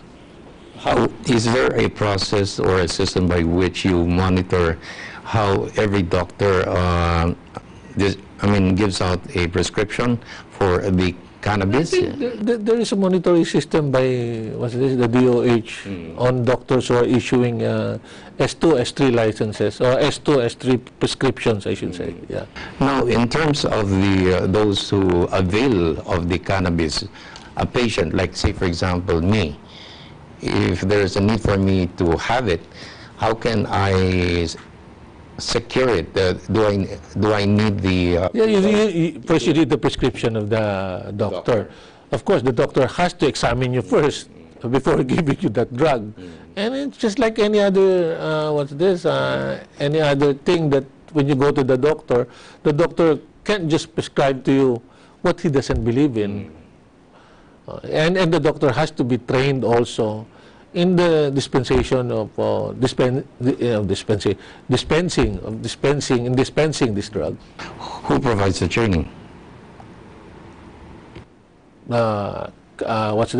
He can have his training abroad. He can have his training elsewhere. There are no facilities. There are no facilities here that provides training to doctors, unless they get licenses abroad. Maybe I really don't know. What made you decide to really, champion this particular measure? As I've said earlier, these are for those who really need it, especially those who have epilepsy, those who have cancer, and those who have, debilitating diseases that can be cured, or that can be alleviated by the issuance of marijuana as a therapeutic medicine. The President Duterte, is he receptive to this particular measure? Yes. Ano sinabi niya? Sabi niya, as long as it's for medicinal purposes, he's okay with it. As it is right now, is it being dispensed, is cannabis or marijuana now being dispensed without a law regulating it like this one? Yeah, I know some people are taking medicinal marijuana, maybe importing it from abroad or getting it from illicit sources. But since it's illegal, who can divulge their names? They'll be into trouble if you tell them that if you divulge their names in public, of course they'll be arrested by our local authorities. As it is right. They're using illegal drugs. As it is now, even before this measure is something that you introduced, how serious really is the exposure of our countrymen to marijuana as it is in the market compared to shabu? Little compared to shabu. But I don't have the statistics, Freddy, so I can't answer you with that. My main focus here is to provide access only to patients that really would need medicinal marijuana. Well, some reports or surveys or researches that I've seen is many of our people in the countryside, especially in areas where the cannabis or the marijuana is being planted, they're actually using this for medical purposes. Is that a fact? You think in the north, say for example, the Cordilleras, where you have a heavy concentration of plantations, or even some parts of Mindanao? I can only answer you hypothetically. I really don't know. I don't have any data on that. Or if they use it, recreationally, or if they use it for medicinal purposes. I really don't have any data on that, Freddie. So I can't really answer you on that. How do you distinguish cannabis and marijuana? It's the same. They're the same. That's the scientific name only of marijuana. Cannabis is the scientific name of marijuana. Okay, we'll continue our conversations with Congressman Rodolfo Albano III here on our program Inside Congress after we pause for this reminder. So we'll be back.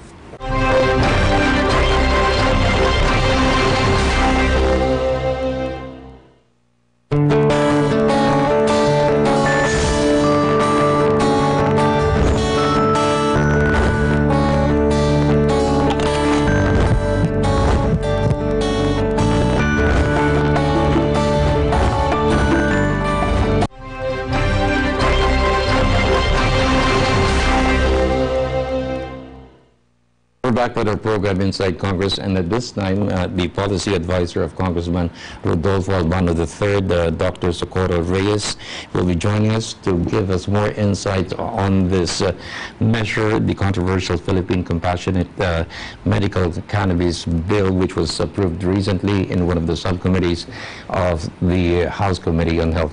Welcome, Doctor. For joining us on our program Inside Congress. I'm sure as a policy advisor, you actually have the handle on why there was a need for this particular measure to be given importance, given the fact that Congressman Albano sees the urgency of this particular measure? You know, Congressman Albano was approached by the mothers, by the parents of patients suffering from epilepsy, from multiple sclerosis, and a few cancer patients. Yeah, a few cancer patients. Congressman Albano said that he was willing to help them. So we researched about the situation. We researched also about different medical marijuana laws passed in the U.S., where, of course, California was the lead state that introduced it. So we made a lot of study. We made a lot of consultations as early as February of 2014. Yes, ma'am. Even before the bill was introduced, we already conducted a policy forum. We invited lawyers, we invited human rights people, law enforcement people, advocates, and doctors, medical practitioners, and we then crafted a bill.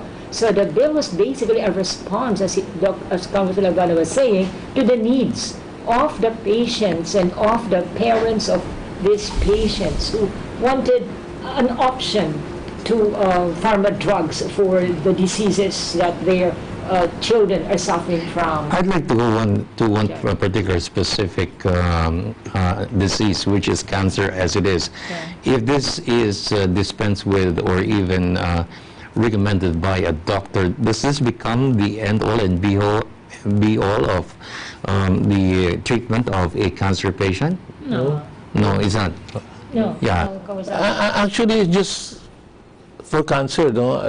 It's not yet proven that it can cure cancer, and no drug was ever proven to cure cancer.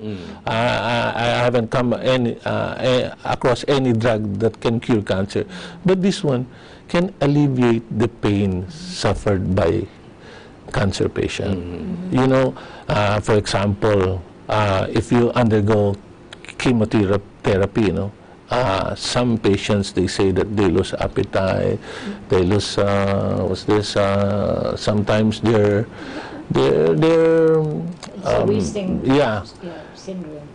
They become catatonic, and when they take this instead after chemo, when they take this medical cannabis, they feel that their appetite is coming back, and you know, their outlook in life goes better. So actually, it's all about pain management and about uplifting their conditions also. Not only their conditions, but the family's conditions too.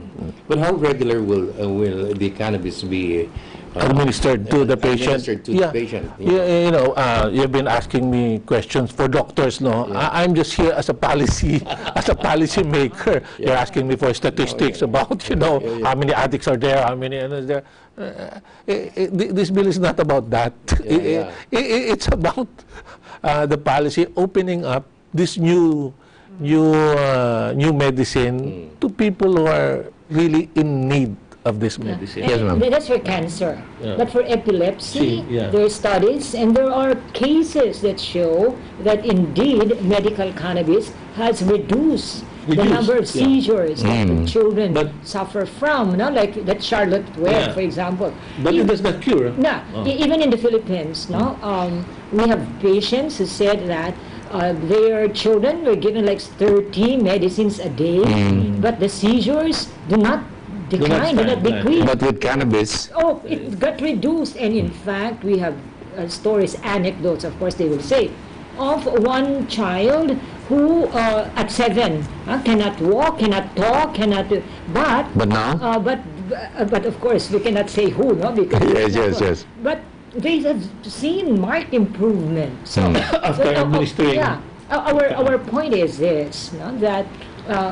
Why deprive patients of an option to get well, or if not to get well, to have their pain eased? And even the Catholic Church said it is highly unethical to deny patients suffering from extreme pain for a medicine that can, you know, improve their condition.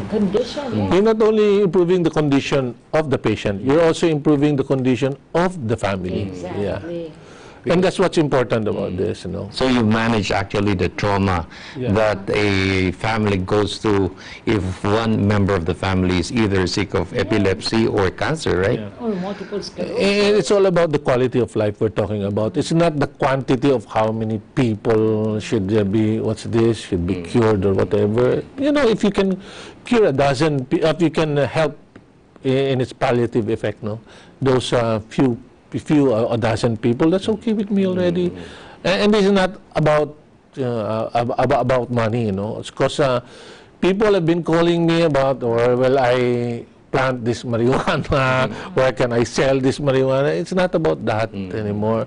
You know, the focus is being deviated towards, you know, money-oriented instead of really helping those patients alleviate their suffering. Whether you like it or not, because of what is happening right now, that, you know, I mean, law enforcement agencies are discovering plantations in many different parts of the country. There were already plantations way before this bill was being but how do you, people are even calling you now where they can plant it. So that's it. Is, how do we educate our people to ensure that they don't take a different perspective of what it's all about? It's curative rather than it's that's why we should put safeguards on the law and safeguards on the bill or the law, so people won't, you know, act that way. And you know, Freddie, if I may call you Freddie. Yes, ma'am. Since the bill was passed, by the way, not a subcommittee, but by the committee itself, we already got calls. I did get calls from a mother who didn't want to be identified, but who has a cerebral palsy stricken child. I got a call from an OFW from Dubai asking if they can already access because her sister, the nephew, has epilepsy. And then I got another call saying that her sister has stage 4 cancer. And just very recently, somebody called me. She's in extreme pain, she said, and she wants to know where she can buy. She has endometrial cancer. So the point is, the interest in the bill now is not so much about, you know, who's going to make money from what, but how can I use it so that I can, you know, be healed, or I can be, my pain can be eased. So you'll be surprised, Freddie. When I go out sometimes, they're telling me, "Hey, congratulations, their bill. Where can I get?" Because my brother, my sister, my relative has this. So you're saying that this particular measure is long overdue, as it is. Exactly, yeah. Definitely. And why are we depriving our people, you know, here in the Philippines from not getting that drug if it's available outside already? You know, only the moneyed people who can afford to go to the United States and get that drug would be treated in the United States. Why not here? What you started way back in the 16th Congress now finally it's here, and it all depends on how plenary will vote. But knowing that you have a very strong majority supporting this, the only problem now will come from the upper chamber. So how do we convince them now, at least to have a stand very supportive? Maybe they have their own idea on how to do it, or how to go about this. And that's how you make the law anyway. You know, you go through the process of approving it in the lower house, then the upper chamber will have its own version, then we can meet halfway. Yes, but okay, as long as the main objective is is there, the main objective of providing this medicine to the patients. Yes, and actually there's a little opening in the Senate now with the bill that was introduced by Senator Risa Ontiveros on public health promotion. There's a section there actually which allows for the legalization of medical cannabis. In fact, that section is very much like our section on the Medical Cannabis Compassion Center, being the center that can sell, that can dispense, that can transfer, that can possess. So there is that opening already that we can see. Of course, we still have to work on some others who oppose, whether, you know, very strongly oppose or moderately oppose. But we're quite confident that if we have more of this conversation, that we'll be able to convince them. What about the church? The church was convinced way back before. During the first time I filed that was, I believe, HB 4477, and the church was backing this bill on medical cannabis. What would a medical cannabis compassionate centers be, and how is it going to be operational? These medical cannabis compassionate centers are going to be hospital-based. And these medical cannabis compassionate centers alone can dispense through an S3 pharmacist medical cannabis to patients who have been certified by their doctors with whom they have a bona fide relationship that they need it.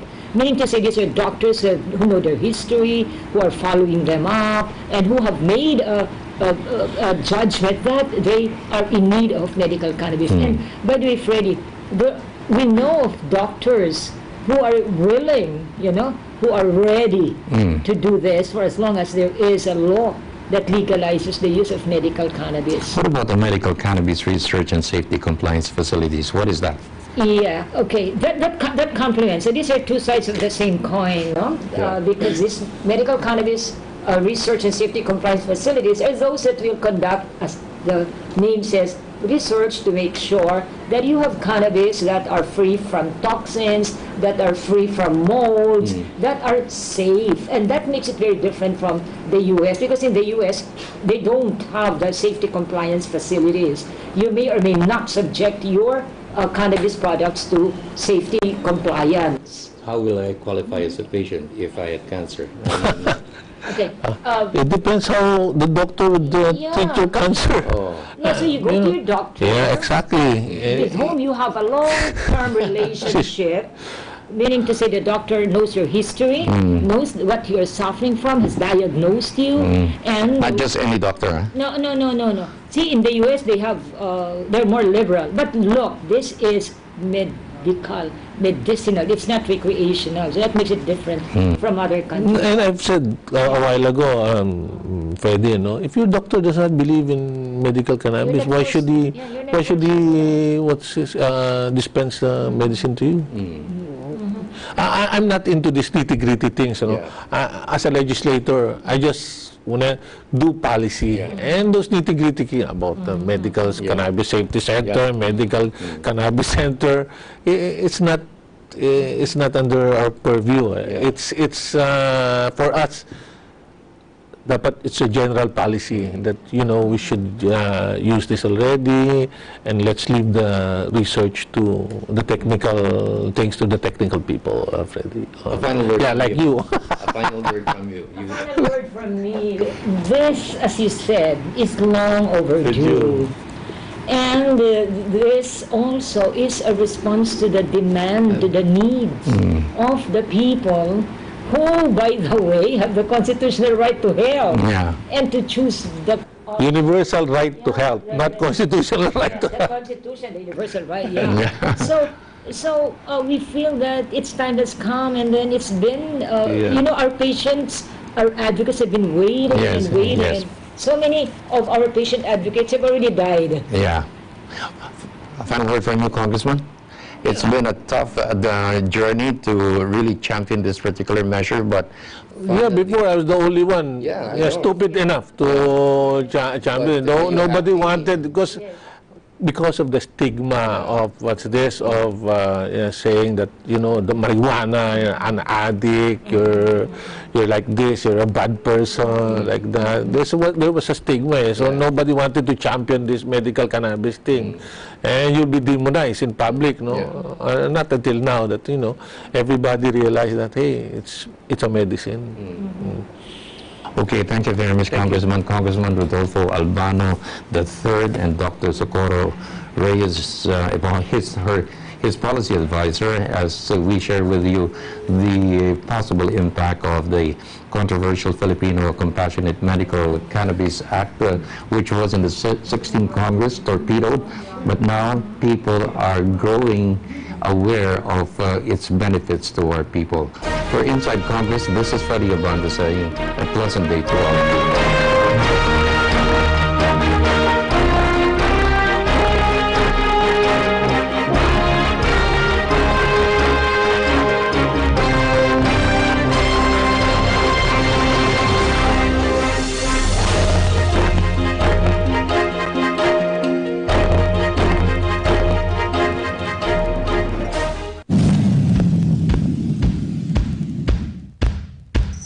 signal, check the power and connection between the IRD and the TV set. For GPinoy, make sure to set your TV setting in AV mode, then connect RCA wire and other connections properly. For HD, if your TV setting is in HDMI mode, use and connect HDMI wire instead of RCA, then followed by other connections. But if it is set to AV mode, use RCA wire. Then press Menu, Information, Channel Information. Check the display of the signal strength and quality. If no signal quality and strength display in the manual mode, refocus the satellite.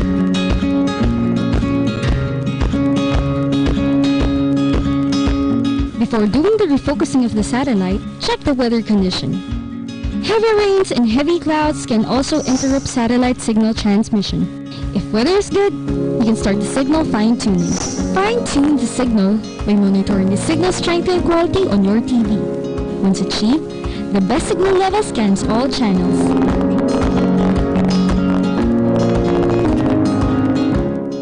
Now, you can start viewing GSAT's quality program wherever you are.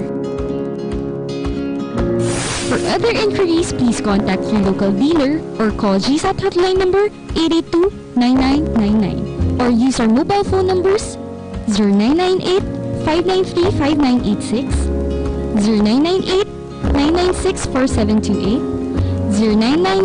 0999-990-4728, 0925-800-3429, 0922-831-4728, 0917-835-8002, 0917-810-4728. Southeast Asia is home to a significant number of migratory species, but these face several threats. CMS is the global environmental treaty that brings together the range countries of migratory animals. From October 23 to 28 of this year, the government of the Philippines will host the 12th Conference of Parties to CMS in Metro Manila. Let us work together to conserve and protect the migratory wildlife which we all share. Their future is our future. Good news po para sa lahat ng subscribers ng Cable TV at Cable Internet. Naisa batas na po ang Anti-Cable Television and Cable Internet Tapping Act of 2013.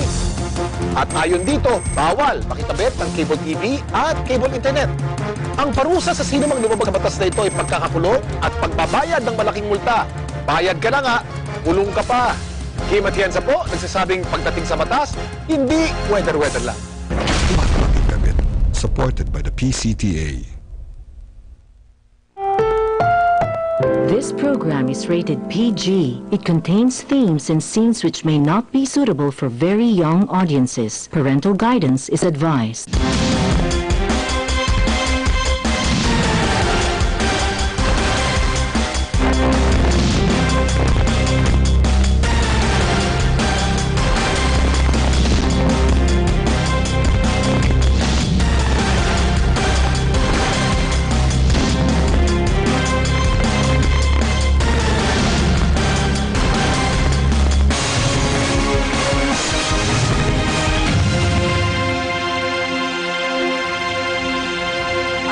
Marquez, bringing you today's burning issues and the hottest news here on News Force.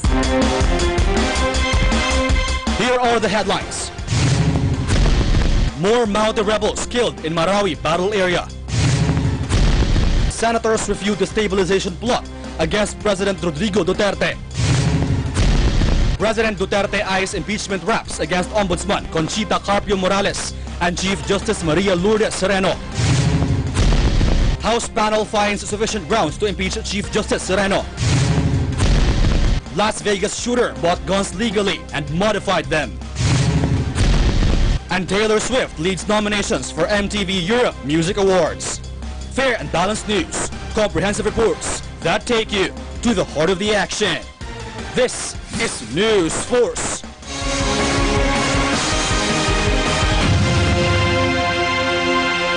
our top story. More Maute rebels are killed on Thursday morning, a good sign for the military fighting for the besieged city's liberation and for displaced Maranaos who are hoping to get back to their homes. Rosan de la Cruz has the report. The Marawi siege is set to end soon. This is after a confirmation early Thursday from Deputy Commander of the Joint Task Group Ranao, Colonel Romeo Bronner, that 6 more members of the pro-ISIS Maute group have been killed in the main battle area in Marawi City. This new development brings to 759 the rebels' body count since the start of the siege 4 months ago. On Wednesday, Armed Forces of the Philippines Public Affairs Office Chief Colonel Edgar Arevalo said the number of fatalities from the side of the rebels was at 753, while the number of fallen soldiers remained at 155. However, Bronner said there is a possibility that more rebel bodies are still in the war zone, but retrieval operations have been difficult as holdover Maute forces are still putting up fierce resistance. Department of National Defense Secretary Delfin Lorenzana meantime said on Wednesday that 17 have been added to the rescued civilians, 9 males and 8 females with ages ranging from 18 to 75. Arevalo further noted that the Marawi battle area has shrunk again to 5 to 7 hectares after this said progress. For GNN, the Global News Network, this is Rosan de la Cruz. Senator Panfilo Lacson urged the Department of Budget and Management to address the unused funds in 2016, which amounts to around ₱500 billion pesos, while the Senate Finance Panel has allotted 10 billion pesos of the National Disaster Risk Reduction and Management 2018 Fund for the quick recovery, reconstruction, and rehabilitation of Marawi City. Chrissy Di Matulac reports. For Senator Panfilo Lacson, underspending is one of the worst enemies of progress. During the 2018 budget deliberations, Lacson urged the Senate Finance Committee to address underspending back in 2016. The senator said unused appropriations for the said year hit more than ₱500 billion pesos or 589 billion pesos. What does DBM and the leadership intend to do with these departments? How would they be prodded to correct this crime? Ang tingin ko dito, Mr. Chairman, kasi we're passing a law, General Appropriations Act, and they're not complying with the law, so medyo criminal ang dating nito. What wasn't for the unused funds during the previous administration? The gross domestic product for the year 2016 should have reached more than 10%. The Philippines is considered as one of the fastest growing economies in Asia. In 2016, the Philippines reached a GDP of 7%. The current administration is spearheading a massive infrastructure program called Build, Build, Build, which is slated to get 1.97 trillion pesos in 2018, or a third of the proposed 3.767 trillion peso 2018 budget. Senator Lacson is also pushing to make geotagging and web-based monitoring mandatory to ensure transparency in infrastructure project implementation. Meantime, the Senate Finance Committee has allocated 10 billion pesos under the National Disaster Risk Reduction and Management Fund for 2018 to Marawi City. Thus, in the light of Marawi City's current situation, we are making available 10 billion pesos from the Endream Fund for 2018 for the city's quick recovery, reconstruction, and rehabilitation. According to Committee Chair Senator Loren Legarda, the amount is on top of the 5 billion pesos given this year from the contingent fund and funds of different government agencies. We are also making available a 500 million peso subsidy for a loan facility for the private sector in Marawi for the evacuees and the residents under the auspices of the Land Bank of the Philippines to enable them to reconstruct their damaged homes. Last month, Defense Secretary Delfin Lorenzana said at least 50 billion pesos is needed to fund the rehabilitation of Marawi City, which will most likely take up to 3 years. For GNN, the Global News Network, this is Chrissy Di Matulac.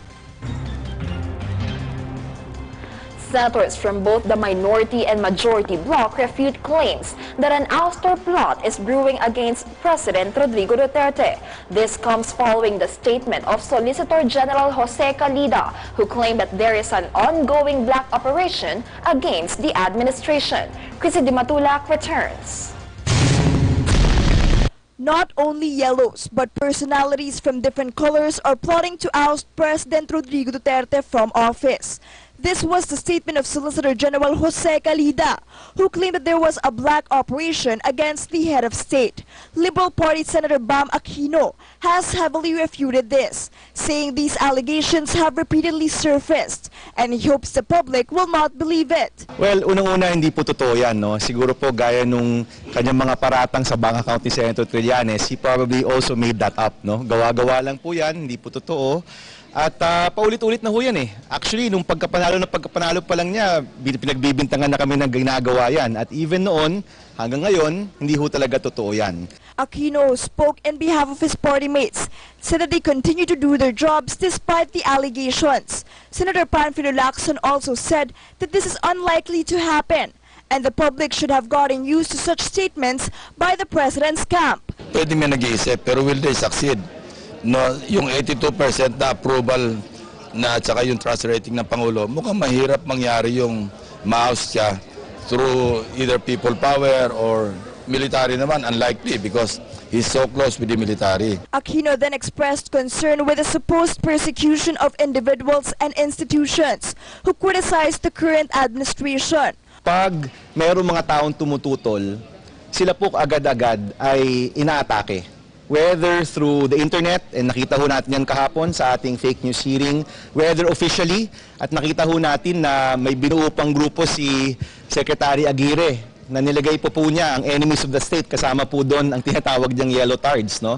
I mean, this is already political persecution at its, lantaran na ho. On Wednesday, Aquino came face-to-face with one of the Liberal Party's staunchest critics, Communications Assistant Secretary Mocha Uson, who supposedly spreads fake news on the party. Uson claimed to have also been a victim of fake news. According to Senators Vicente Soto III and Aquino, there should be greater sanctions for public officials who are proven to be spreading fake news. Mahirapan. Definition pa lang ng fake news, ang hirap na eh. Kawawa kayong mga journalist. Baka mamaya hindi na kayo makakapaglabas ng balita di ba? Mahirap. Yung fake news i-penalize at siguro mas doblehin pa yung penalty kung public official ka na nagbibigay ng fake news. Palagi ko po isang batas po yan na panahon na maipasa natin. And in fairness, both the majority and the minority seem to be intent na ipasa po ang batas na to at magkaroon po ng polisiya na mas magkaroon ng maayos na rules of engagement pagdating po sa online battlefield na meron po tayo ngayon. Aquino said both majority and minority senators are spearheading stricter implementations for this to be a law. For GNN, the Global News Network, this is Chrissy Di Matulac. Senator Antonio Trillanes IV and Presidential Communications Assistant Secretary Mocha Uson may have taken a break from their usual feud after Wednesday's Senate hearing on fake news. After the hearing conducted by the Senate Committee on Public Information and Mass Media, Trillanes and Uson shared a photograph together. However, the senator said he will push through with the administrative and criminal cases he filed against the Assistant Secretary. Trillanes has filed an administrative case for grave misconduct and 6 criminal charges, including libel charges against Uson for spreading fake news about his alleged offshore accounts. In the previous privileged speech of Senator Trillanes in the Senate, the president's critic claimed that a certain Daniel Snooki Cruz sold his alleged fake bank documents to Malacanang, amounting to 10 million pesos. The president meantime denied having known Snooki and said he will not spend even a single centavo to claim the fake bank details. Senator Trillanes, through his PowerPoint presentation in the Senate, showed photos of President Duterte and Snooki and described the latter as a former federal agent who was allegedly connected to the U.S. Embassy. The chief executive earlier said a certain country was providing him information about Trillanes' supposed accounts. Kilala kong si Snooki yung artista pati yung comics. Sa totoo lang.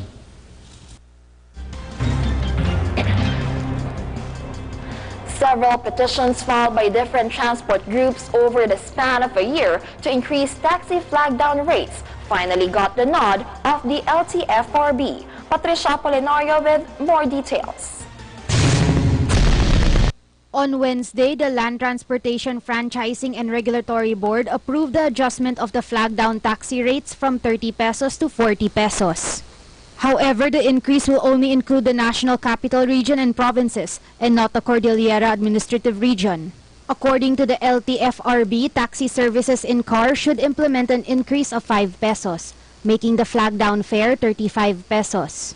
The resolution granting higher rates for taxi operators was signed by LTFRB Chairman Martin Delgra III after several groups filed petitions over the course of a year. The resolution of the board stemmed from separate petitions filed by Philippine National Taxi Operators Association, Association of Taxi Operators of Panay Incorporated, and Tata Trans Corporations, as well as Drivers Unite for Mass Progress, Equality, and Reality Philippines.